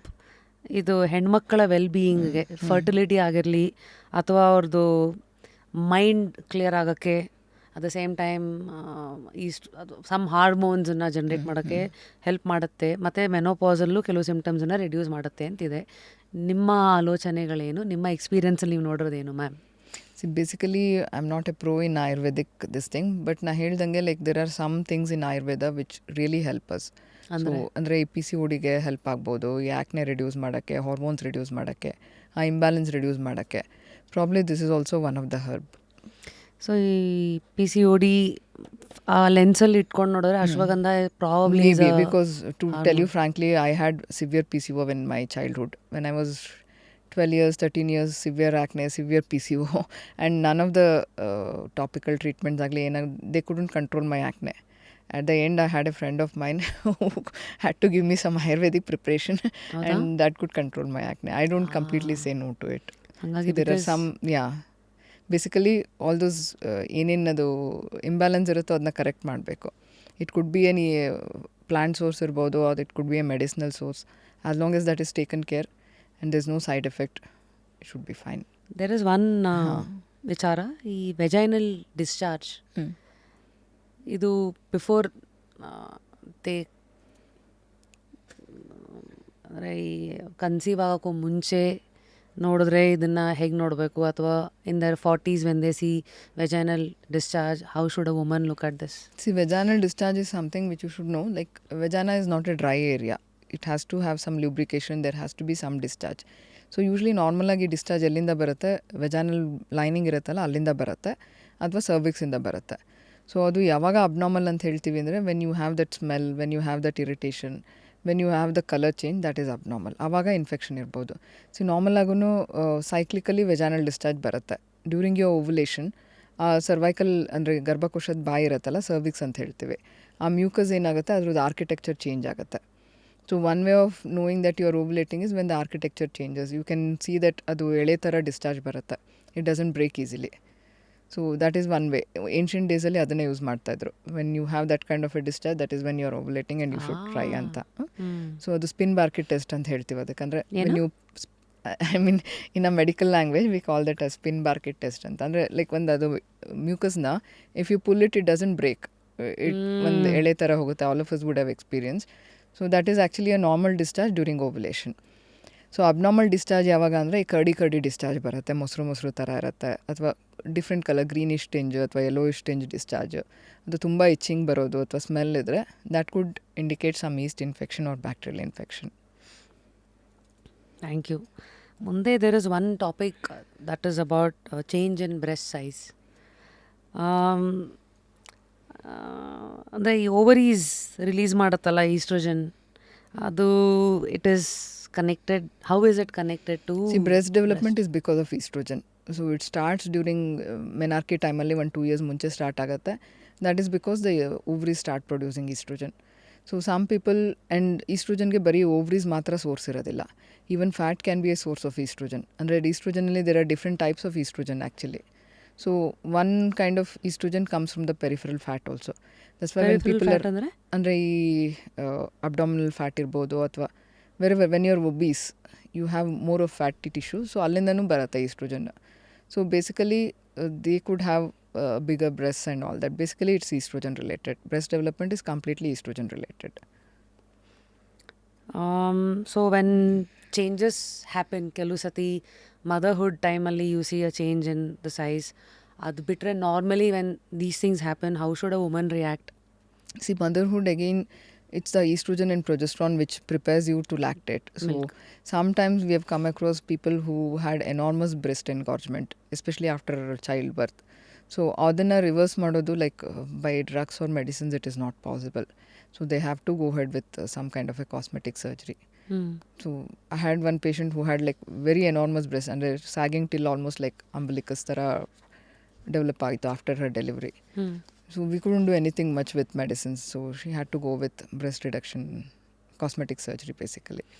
ಅಂದರೆ ಅದು ಹೆಂಗಾಯ್ತಂದರೆ it's a whole cycle for a woman ಇಲ್ಲಿ, from menarche to menopause, through the lens of IVF and then fertility treatments ಎಲ್ಲನೂ ನಾನು focus ಮಾಡೋಕ್ಕೆ try ಮಾಡ್ತಾ ಇದ್ದೀನಿ. And lastly ma'am, menopause ಬಗ್ಗೆ ಮಾತಾಡೋದಾದರೆ 45 to 55 is a transitional phase ಅಥವಾ time ಅಂತ ಹೇಳ್ತಾರೆ. And today in India, how different is it for a woman to understand menopause? Because menopause is usually villainised. No, compared to like Indian women and Western women do fertility will be preserved much longer. Even at 40, 42, 43, even 43, 44, 45 also they can conceive. When it comes to, that is how their genetics is, their reserve, everything. But Indian women lose their fertility much earlier. They end up with low MH much earlier compared to Western women. But normally even namdidralunu 54 is the cutoff. Somebody has to attain menopause by 54 years. If you're still menstruating, you should look for other things. Sometimes ಏನಾದರೂ cancers ಇರ್ಬೋದು, endometrial cancers ಇರ್ಬೋದು, or sometimes hyperplasia ಅಂತ ಹೇಳ್ತೀವಿ, endometrial hyperplasia. They're all pre-cancerous lesions. So before they turn into cancers, they give some indication. So if you're not if you're not attained menopause after 54 years also is dangerous. So you need to evaluate. So ಎಲ್ಲ ಟೈಮಲ್ಲೂ ಒಂದು ಹೆಣ್ಣು ಅವಳು ಹೆಲ್ತನ್ನು ನೋಡ್ಕೋತಾ ಇರಬೇಕು, especially reproductive organs ಸುತ್ತ ಇರೋ ಎಲ್ಲ health. So it gives us, the way you bleed every month gives us so much of indication. And the other thing is menopause ಅಂತ ಯಾವಾಗ ಹೇಳ್ತೀವಿ, when you don't menstruate for more than 1 year, we call it as menopause. So 1 year stop ಆಗಿ and again you start spotting, that is also something which you should be, I mean even if you're 43, 44, 45, menopause 1 year stop ಆಗಿಬಿಟ್ಟಿರುತ್ತೆ, after that you start bleeding again. You should evaluate it. ಒಂದು statement ಹೇಳಿದ್ರಿ, how you bleed also tells a lot about your fertility health. Yeah, everything for that matter. Yeah. ಅಂದರೆ what did you mean? See, when you have regular periods, as I said, like 30 days, 28 to 30 days cycle, it happens frequently, 2 to 3 days flow, then everything is normal. Suppose if you have 30 days cycle but you bleed more, clots ಬರುತ್ತೆ, 5-6 days ಹೋಗುತ್ತೆ, 8 days ಹೋಗುತ್ತೆ, there can be something like fibroids ಇರ್ಬೋದು, ಅಥವಾ ನಿಮ್ಮದು hormonal disturbance ಇರ್ಬೋದು, endometrial hyperplasias ಇರ್ಬೋದು, polyps ಇರ್ಬೋದು. So these things you have to look into. Or somebody gets regular period but mid-cycle ಅಲ್ಲಿ bleed ಆಗ್ತಾ ಇರ್ತಾರೆ, or every time they have intercourse they start bleeding, post-coital bleeding ಅಂತೀವಿ. They could be having some cervical lesions. It can be cancers, precancerous lesions, or some kind of a polyp which is there in the cervix. So everything gives us some indication as to what is going on. So ಅಥವಾ ಕೆಲವು ಸತಿ ಏನಾಗುತ್ತೆ, everything is normal but period ಆಗೋಕ್ಕೆ few days ಮುಂಚೆ you start spotting. You get regular cycles but period ಬರೋಕ್ಕೆ 2-3 ದಿನ ಮುಂಚೆ spotting ಆಗುತ್ತೆ. That gives us that luteal phase deficiency ಅಂತ ಹೇಳ್ತೀವಿ. ಅಂದರೆ they may be having less of progesterone and you need to supplement those patients with progesterone. So menstrual cycle is very important. Each and every aspect of menstrual cycle gives us an indication. I think, ಎಷ್ಟೊಂದು information ಆಚೆಗೆ ಬಂತು through the lens of what started as IVF do's and don'ts, how to understand the technology today, fertility treatments, ಹೆಣ್ಣು ಮಕ್ಕಳ hormonal health, menopause ಎಲ್ಲ ಮಾತಾಡಿದ್ವಿ. While I was going through your profile, ನಿಮ್ಮ ಪಬ್ಲಿಕೇಶನ್ಸಲ್ಲಿ you have authored ಒಂದಿದು andrology clinic. See, basically we studied, we had an andrologist in our time. Andrologist andre who looks into male infertility. ಗಂಡು ಮಕ್ಕಳ so we studied as Male to reproductive unconsummated marriages ಎಷ್ಟು ಬರುತ್ತೆ ಅಂತ. Like unconsummated ಅಂದರೆ they wouldn't have had sexual intercourse after marriage. So that was the publication. ಯಾವಾಗಲೇ ಹೇಳಿದ್ರಲ್ಲ, ಎಷ್ಟೊಂದು ಜನಕ್ಕೆ ಮಕ್ಕಳಾಗಿಲ್ಲ ಅಂತ ಬರ್ತಾರೆ, ನೋಡಿದ್ರೆ they have not even consummated the marriage, ಅಂದರೆ ಇಂಟರ್ಕೋರ್ಸ್ ಆಗಿರಲ್ಲ. Sorry. So firstly I would want to explore andrology, ಯಾಕೆಂದರೆ it is a branch of science and medicine which focuses on male reproductive function. And ಯಾಕೆಂದರೆ ತಾಯ್ತನ, fertility ಅಂತೆಲ್ಲ ಬಂದ ತಕ್ಷಣ first ಅದ್ರ torch ಬೇರೋರು ಹೆಣ್ಮಕ್ಳೇ. ಮಕ್ಕಳಾಗ್ತಿಲ್ಲ ಅಂದರೆ ಇವರಲ್ಲಿ ಏನಿದೆ ನೋಡಿ, ಇವ್ರಿಗೆ IVF ಟ್ರೀಟ್ಮೆಂಟ್ ಮಾಡಿಸಿ ಅಂತ. What is a reality of ಗಂಡು ಮಕ್ಕಳಿಗೂ ಅಲ್ಲಿರೋ infertility and the realistic acceptance in India today? See, male infertility is equally common. Almost 50% of infertility is because of men. So most of them ಏನಾಗುತ್ತೆ, like it can be something like erectile dysfunction ಇರ್ಬೋದು, ಅಂದರೆ erection problem ಇರ್ಬೋದು, or it could be some hormone issues, it could be a low sperm count, and low sperm count is very common these days for whatever reason. It could be because of the chemicals we are ingesting, ಅಥವಾ microplastics ಇರ್ಬೋದು. But even technology, laptops, it radiation. could be multiple reasons we have not been able to figure out. In fact, WHO has reduced this cutoff. When initially minimum sperm count under 20 million ittu, now they only cut it down to 15 million and 16 million. So worldwide it is ಅಂತ ಕಮ್ಮಿ ಆಗೋಗಿದೆಯಾ? I mean, generally it is less, so the cutoff also has been reduced. So these are things which are happening. Motility issues irbodu, smoking irbodu, ಅಥವಾ long working hours ಇರ್ಬೋದು. So all this like late night, ನಾವು everybody works for US shift, ಅದು ಇದು. So our circadian rhythm is only disturbed. See, whenever circadian rhythm, our body is tuned to something. We have melatonin coming in the night, and that disturbance, okay, this is your sleep cycle, this is your awake cycle. Your body is supposed to work like that. We are not following that. ಬೆಳಗ್ಗೆ ಮಲ್ಕೊಳ್ಳೋದು, night US ಟೈಮಿಂಗ್ಗೆ work ಮಾಡೋದು. So all this has an effect on our hormones and fertility. ಸಿಕ್ದಂಗೆ ಮಾಡಿಬಿಟ್ಟು ಇವಾಗ body ಅದಕ್ಕೆ ಕೊಡ್ತಾ ಇರೋ ಆನ್ಸರ್ಸನ್ನು ಇವತ್ತಿನ ಜನ್ರೇಷನ್ನು ನೋಡ್ತಾ ಇದೆ. That is right. How do we align, ಅಂದರೆ ಮೊದಲು ಇತ್ತು ಎರಡೇ ಲೈಟ್ ಇದ್ದಿದ್ದು ಹ್ಯೂಮನ್ಸ್ಗೆ, ಒಂದು ಸನ್ಲೈಟು, ಒಂದು ಮೂನ್ಲೈಟು. ಇದ್ರ ಜೊತೆಗೇ ನಾವು ನಮ್ಮ ದೇಹ ಅದು ಅರ್ಥ ಮಾಡಿಕೊಂಡು ಬಾಳಿ ಬದುಕ್ತಾ ಇತ್ತು ಒಂದು 100-200 ವರ್ಷದ ಮುಂಚೆ. ಇವತ್ತು ವೈಟ್ ಲೈಟ್ಸು, ನೈಟ್ ಲೈಟ್ಸು ಎಲ್ಲ ಸೇರಿಬಿಟ್ಟು ಇವಾಗ body is so confused, because of which lifestyle, ನಮ್ಮ ಪ್ರೊಫೆಷ್ನಲ್ ರಿಕ್ವೈರ್ಮೆಂಟ್ಸ್ ಎಲ್ಲ ಹಿಂಗಿರೋದ್ರ ಮಧ್ಯನೂ if we have to advise ಗಂಡು ಮಕ್ಕಳಿಗೆ to take care of their fertility, health. Basically, there are so many things we are not able to pinpoint at one, so many confounding factors. But main thing ಏನಂದರೆ sperm productionಗೆ you need to give a certain environment for the testis. So even though you are normal health wise everything, so ಟೆಸ್ಟಿಸಲ್ಲಿ certain temperature ಇರಬೇಕು, ಅಂದರೆ ಬಾಡಿಗಿಂತ ಸ್ವಲ್ಪ less temperature ಇರಬೇಕು. Only then it can produce the sperms normally. ಈ long working hours, ಹೀಟಲ್ಲಿ work ಮಾಡೋದು, smoking, all that can affect the sperm, ಅಂದರೆ ಸ್ಪರ್ಮ್ ಕ್ವಾಲಿಟಿನ ಅಫೆಕ್ಟ್ ಮಾಡುತ್ತೆ. Why I am having a smile on the faces, that's why the sac is little usually colder. So ಅದು ಟೆಸ್ಟಿಸ್ನ ನಾವು ಸ್ಕ್ರೂಟಮಿಂದ ತೆಗೆದು ಬೇರೆ ಕಡೆ ಎಲ್ಲೋ ಹಾಕಿದ್ರೆ it cannot produce the sperms at the same pace. So take care of, ಇವಾಗ ಏನೇನೆಲ್ಲ ಹೇಳಿದ್ರಲ್ಲ ಆದಷ್ಟು ಆಪೋಸಿಟ್ ಮಾಡೋಕ್ಕೆ ಸಾಧ್ಯ ಇದ್ದಷ್ಟು ನಿಮ್ಮ ಫರ್ಟಿಲಿಟಿನ ನೀವು ಕಾಪಾಡ್ಕೋಬೋದು ಅಂತ. Some things are reversible, some things are not reversible. ಇವಾಗ ಎಷ್ಟು ಅಡ್ವಾನ್ಸ್ಮೆಂಟ್ ಇದೆ ಅಂದರೆ even erectile dysfunction also is very underrated. ಅಂದರೆ men will not get erection because of stress, because of long working hours, because of loss of interest and all that. That is very significant actually. It may be because of fertility irbodu, ಅಥವಾ normal sexual health also it is very important.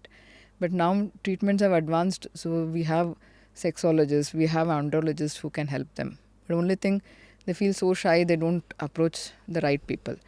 ಇವಾಗ things have advanced to an extent of penile transplants ಕೂಡ ಮಾಡ್ಬೋದು. So especially these diabetic patients, they are the ones who come with, ಅದು ಏನಾಗುತ್ತೆ, blood vessels ಎಲ್ಲ clot ಆಗಕ್ಕೆ ಶುರುವಾಗುತ್ತೆ.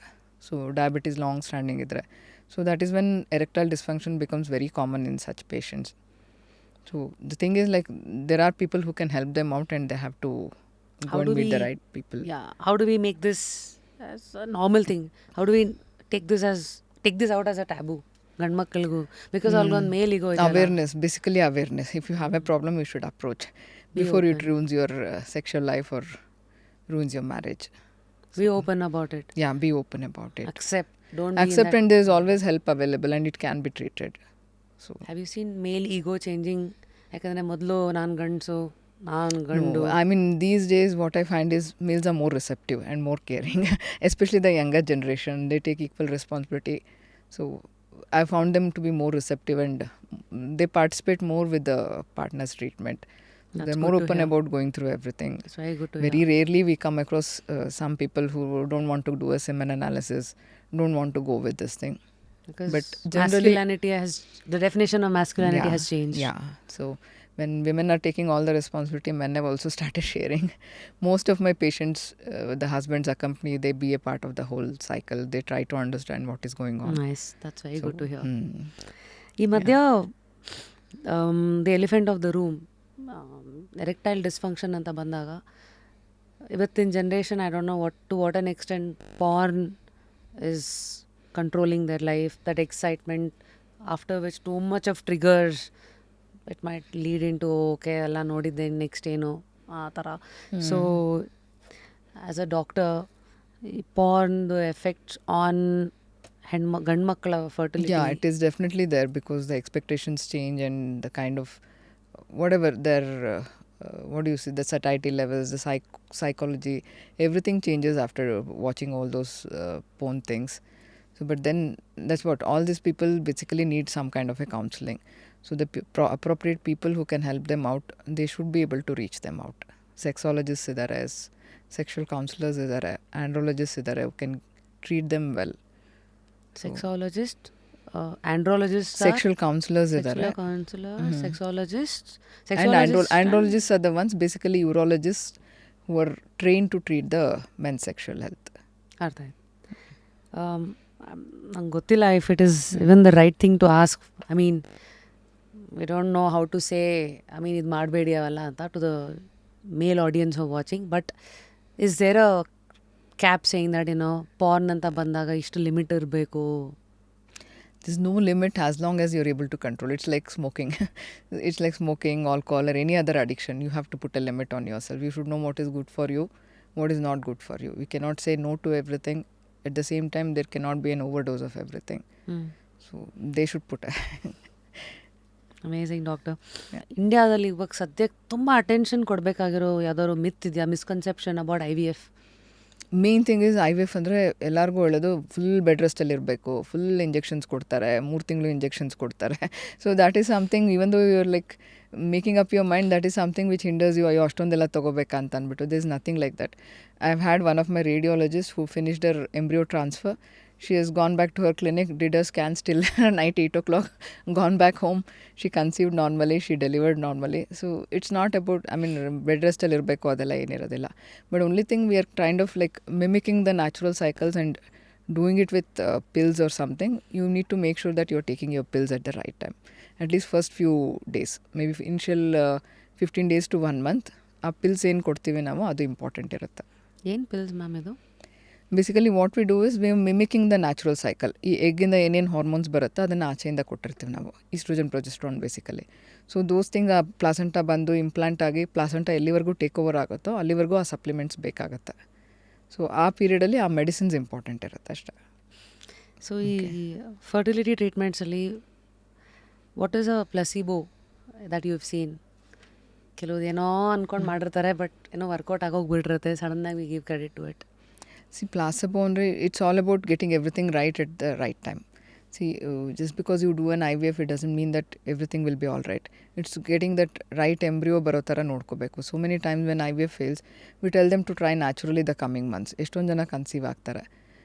Maybe because of the effect of the drugs we give, or maybe because of the I mean, it automatically kind of corrects their system, immune system irbodu ಅಥವಾ hormonal balance irbodu. So the other thing is we all need some kind of a psychological placebos. Sometimes it is known to work. So when people come, as I said, sometimes we give mild ovulation induction. So to some extent ಏನಾಗುತ್ತೆ, ಅದು ovulation tablets ತೊಗೋತಾ ಇರುವಾಗ ಆ ಟೈಮಲ್ಲಿ try ಮಾಡಿ ಅಂದಾಗ ಮಾಡಿರ್ತಾರೆ. And as I said, some people will have that luteal phase defect. ನಾ ಹೇಳಿದ್ನಲ್ಲ, ಪೀರಿಯಡ್ ಬರೋಕ್ಕೆ ಮುಂಚೆ 1-2-3 days ಮುಂಚೆ ಸ್ಪಾಟ್ ಆಗ್ತಾ ಇರ್ತಾರೆ. That could be because of some imbalance in the progesterone production. When we mildly induce the ovulation, it will take care of that. So we don't inadvertently give the placebo, but these can help the patients. Amazing. So in these 18 years, and as a senior fertility expert in Cloud9 and nimde Santhathi anta ಒಂದು It's a very fulfilling journey throughout. I've been able to see almost every kind of patient. Like so far, it's amazing. Like the journey has been very amazing. Actually, I never wanted to become a fertility specialist. ಹೌದಾ? See, yeah. ಅಂದ್ರೆ Andre like after a gynecology, gynecology is this thing. Subspecialty is this fertility. Right. I always wanted to become oncosurgeon or laparoscopic surgeon in other. So after my PG, I just had some few months of break before I gave my practicals. I said IVF ಅಲ್ಲಿ ಏನು ಮಾಡ್ತಾರೋ ನೋಡ್ಬೇಡ ಅಂತ ಅಂದ್ಬಿಟ್ಟು I went and worked in Gunchila for some time. Those days that was one of the we had very few IVF centers 15 years back. So Bangalore also had some few of them, maybe 3, 4 or 5. ಹೌದು ನೀವು ಗುಣಶೀಲ ಅವ್ರ ಹೆಸರು ಹೇಳಿದ ತಕ್ಷಣ ಕಿವಿನೆಟ್ಟಗಾಯಿತು. Because may be ಒಂದು ಕಾಲದಲ್ಲಿ ಬೆಂಗಳೂರಿನಲ್ಲಿ test tube baby IVF ಎಲ್ಲ ಸ್ಟಾರ್ಟ್ ಮಾಡಿದ್ದು. She was one of the pioneers. Have you met her? So yeah, definitely. What was your She was an amazing person. You cannot compare anybody to her. ಹೌದಾ? Her thought process ಎಲ್ಲೆಲ್ಲೋ ಓಡ್ತಾ ಇತ್ತು ಅದು. I mean, you can't compare her brain. Even at 80s, she would not sit at one place. She would keep experimenting. ಇದು ಮಾಡೋಣ, ಅದು ಮಾಡೋಣ, ಹೀಗೆ ತೆಗಿ, ಇದನ್ನ ಹಿಂಗೆ ಕಲ್ಚರ್ ಮಾಡೋ, ಹಂಗೆ ಮಾಡೋ. I mean, she was an amazing lady. You can't compare anybody to her. So basically, I just went. We didn't have all this exposure in our UG days. Hardly the few IVF centers were there. The medical colleges, we never had exposure. So I thought I'll go for 2 months anyway. Time is there. I'll see what they do in IVF. I just went there and I landed up being a fertility specialist. Just like ಅದಾದ್ಮೇಲೆ ತಿರುಗಿ ನೋಡಬೇಡಿ. ಅದಾದ್ಮೇಲೆ ತಿರುಗಿ ನೋಡಲಿಲ್ಲ. Nice. So lastly satisfying ಅಂತ ಹೇಳಿದ್ರಿ. ಡಾಕ್ಟರ್ಸ್ಗಳು ಇಂಡಿಯಾದಲ್ಲಿ ದೇವರು. No, I don't think so. You should hold it like that. See, we are doing our job and it's a profession basically. So, but what I meant was my whole sentence which I was about to complete. ಕೆಲವ್ರ perspective ಅಲ್ಲಿ doctor ದೇವರು, ಕೆಲವ್ರ perspective ಅಲ್ಲಿ ಒಂದು job. But ಆದ್ರೂ the thing is ನಿಮ್ಮ ಇಡೀ ಎಕ್ಸ್ಪೀರಿಯೆನ್ಸಲ್ಲಿ science ಆ್ಯಂಗಲಿಂದ ನೀವು ನಿಮ್ಮ ಕೆಲಸ ಅಂತ ಮಾಡ್ತೀರಾ. ಕೆಲವು ಸತಿ ಸೈನ್ಸ್ಗೂ ಅರ್ಥ ಆಗದಿರೋದನ್ನು ಮಿರಕಲ್ ಅಂತ you let the nature take its course. Some call nature God. So what is your experience in terms of No, it's a very fulfilling journey, especially when they've gone through so much of struggle and you've been able to help them in the right. There are few patients who get so attached. Even though we are doing our job and even though they're getting it done, they come and cry on the last day after they deliver.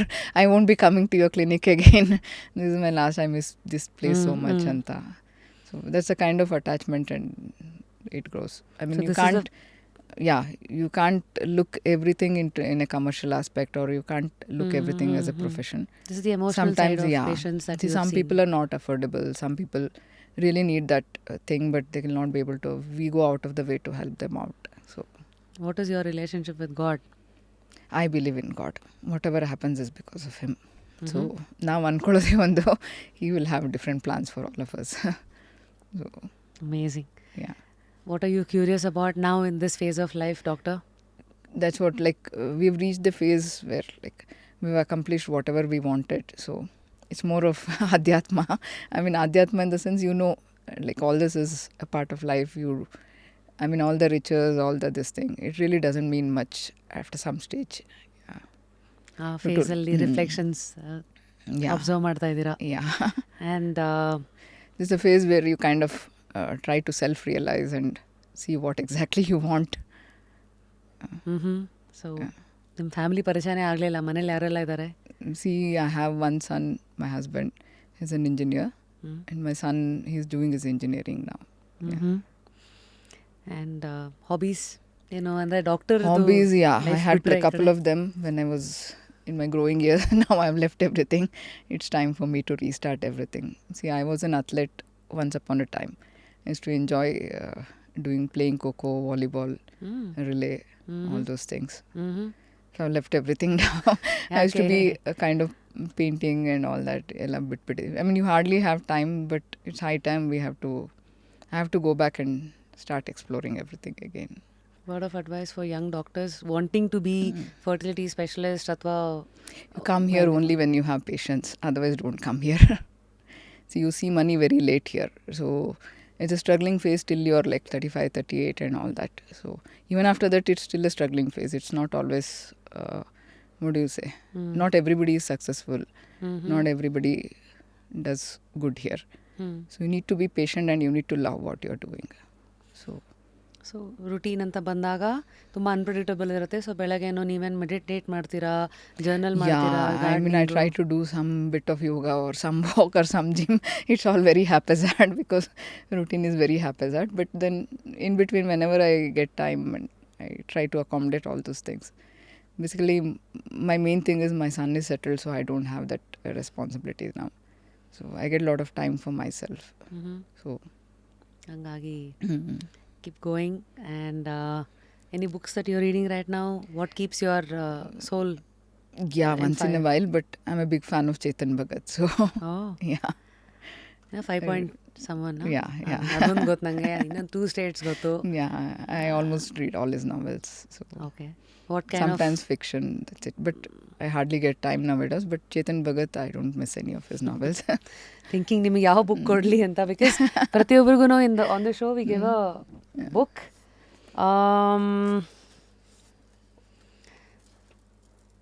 I don't know if this book can probably motivate you in any aspect of your life. ಇದು drive ಅಂತ, the surprising truth about what motivates us. ಅಂದರೆ ಇಲ್ಲಿವರೆಗೂ life ನಿಮ್ಮನ್ನು ಒಂದಷ್ಟು ಮೋಟಿವೇಶನಲ್ಲಿ ಕರ್ಕೊಂಬಂದಿದೆ. At this point, I don't know what line in this after book. 40, 45, the way you look at life is totally different. So ಇಲ್ಲಿಂದ I don't know what this drive can do to your thoughts. I wish you happy reading, ma'am. And while I sign this for you, 3 ವ್ಯಕ್ತಿತ್ವಗಳನ್ನು nominate ಮಾಡಿ. whom would you like to nominate so that we can get them on this seat and explore their knowledge, their journey, their learnings to the world? You mean in my field, is it? ಯಾವ field ಆದರೂ okay. Okay. I would have wished for Dr. Sulochana Gunshila, but she's not there anymore. ಅವ್ರ ಮಗಳು? She is Dr. Devika. She's my mentor, and like without her, I wouldn't have been here wherever I am. She kind of, I don't know, directly or indirectly, she has helped me a lot, and whatever I am today is because of Gunshila. That much I can say. What's your favourite memory with her? Because ಅವ್ರ brain ಹೆಂಗೆ ಹೋಗುತ್ತೆ, ಅವರ ಸಾಧ್ಯನೇ ಇಲ್ಲ ಅಂತ ಅದೊಂದು ಹೇಳಿದ್ರಿ. To the other world, I had a very short interaction, maybe for a year or so. But then whenever I used to go for rounds, she would tell me out of the way, ಹೇಳ್ಬಿಡೋರು, ನಾನು ಇದ್ಯಾಕೆ ಇದನ್ನು ಹೇಳ್ತಾ ಇದ್ದಾರೆ, ಇದ್ಯಾಕೆ ಹಿಂಗಲ್ಲ, ಹಿಂಗೆ ಆಗುತ್ತೆ. I mean, we have to think so much to come back to our point. Okay, we can think about something in this aspect also ಅಂತ ಅಂದ್ಬಿಟ್ಟು. IVM was a brainchild. She was the one who started IVM, and it just started. That was something which was followed abroad, and we didn't have the technology. She would still do cesarean ಮಾಡುವಾಗ ಈ ovarian tissue ತೆಕ್ಕೋ, ಅಂದರೆ everything with consent, you grow them, you culture them, ಅದರಿಂದ oocytes ತೆಗಿ, ಅದನ್ನು inject ಮಾಡು, ಅದನ್ನು ಬೆಳೆಸು. ಅದು ಫಸ್ಟ್ ಟೈಮ್ ಆಗಲಿಲ್ಲ, okay, you try once more. I mean, this requires with so much of busy practice to actually think about all this. And what like next ಅಲ್ವಾ ಅವ್ರು ಯೋಚನೆ ಮಾಡ್ತಾ ಇದ್ದಾರೆ. No, she would not think anything is impossible. Everything is possible. You just need to attempt. Okay, you fail, then you're doing something wrong. Go back, read, then come back and do it again. That was her philosophy. So definitely our ಮಗಳು. She was an amazing person. Even at 80, she would come, and she was such an enthusiastic lady. Morning she would come in a silk saree. Afternoon she would make sure she would change and come to the OPD again. She had so much of enthusiasm in her life. Yeah. Nice. Yeah. Surely we'll try to get her daughter. And how was, just curious for you? It was amazing. Like, I always wanted to meet you. I had only heard you on radio. Very sweet person. Like, very spontaneous, and like wishing you all the success. Thank you, ma'am. Yeah. So let me just write something in the end. This is for you. Their hamper ಇದೆ. One is from Mirasi. They specialize in coconut palm sugar. Okay. Basically, it has low GI. Okay. So insulin spike ಆಗಲ್ಲ. Okay. There is Lacadong turmeric powder from Meghalaya Hills, and pepper corns from Western Ghats, and I'm a very adding bad some cook. spice to a doctor's life. I'm a very bad cook. If you ask me anything about kitchen, I won't know. ನೀವು ಏನು ಇವಾಗಷ್ಟೇ ಕೇಳಿದ್ರು ಅದಕ್ಕೆ there's a sleep tool that is music pillow from Repose. ನಿಮ್ಮ phone connect ಮಾಡ್ಬೋದು ಇದಕ್ಕೆ. That is the speciality of this pillow. Thank you.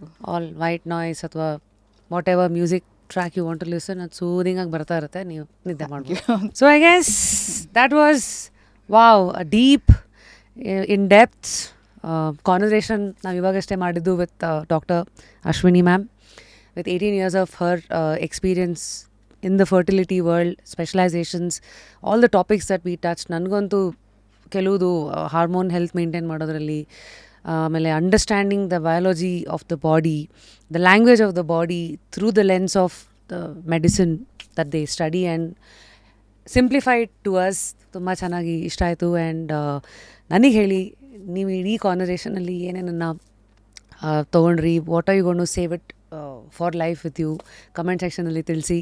And of course until next time, ಈ ಸೀಟಲ್ಲಿ ಯಾರನ್ನು ನೋಡೋಕ್ಕೆ ಇಷ್ಟಪಡ್ತೀರಾ, ನಿಮ್ಮ ಸಜೆಷನ್ಸನ್ನು ಕೂಡ ತಿಳಿಸಿ. ಆ್ಯಂಡ್ ಅಫ್ಕೋರ್ಸ್ ಎಂಡ್ ಲೈನ್, ಲೈಫಲ್ಲಿ ಏನೇ ಕಳ್ಕೊಂಡ್ರೂ ಕ್ಯೂರಿಯಾಸಿಟಿನ ಮಾತ್ರ ಕಳ್ಕೊಬೇಡಿ, continue to stay curious. And end note is nothing. ಪ್ರತಿ ಎಪಿಸೋಡಲ್ಲೂ all that I would want to request you guys is, there will always be some 10-20 moments, aha moments ಅಂದರೆ ಏನು ಹೇಳಿದ್ರಲ್ಲ, so true ಅಲ್ವಾ ಅಂತ. It can be something which you can apply to your life, ಅಥವಾ you can keep these snippets of information that can come in handy ನಿಮಗೂ ಅಥವಾ ನಿಮ್ಮ ಸುತ್ತಮುತ್ತ ಇರೋರಿಗೂ. ಸೊ ಆಫ್ಟರ್ ವಾಚಿಂಗ್ ಇಡೀ episode, see if you can make 5 to 6 notes of what you learn from the episode. And ಅದನ್ನೇ ನಮ್ಮ comment ಸೆಕ್ಷನಲ್ಲಿ ತಿಳಿಸಿದ್ರಂತೂ will be more than happy to read that and to understand why you are liking Just Curious and what is that you expect more from the show. So until next time, now ನಿಮ್ಮ rapper Rashmi signing out of another deep episode. May 2025 ಎಲ್ರಿಗೂ ಹೆಚ್ಚು ಹೆಲ್ತನ್ನು ತರಲಿ, ಹೆಚ್ಚು ಕಾನ್ಫಿಡೆನ್ಸನ್ನು ತರಲಿ, ಹೆಚ್ಚು knowledge, ಅದಕ್ಕೆ ಹಸಿವನ್ನು ನಿಮ್ಮಲ್ಲಿ ಸದಾ ಇಟ್ಟಿರಲಿ. ಸೊ ಹೋಗ್ಬಿಟ್ಟು ಬರ್ತೀವಿ. Thank you ma'am. Thank you so much. See you.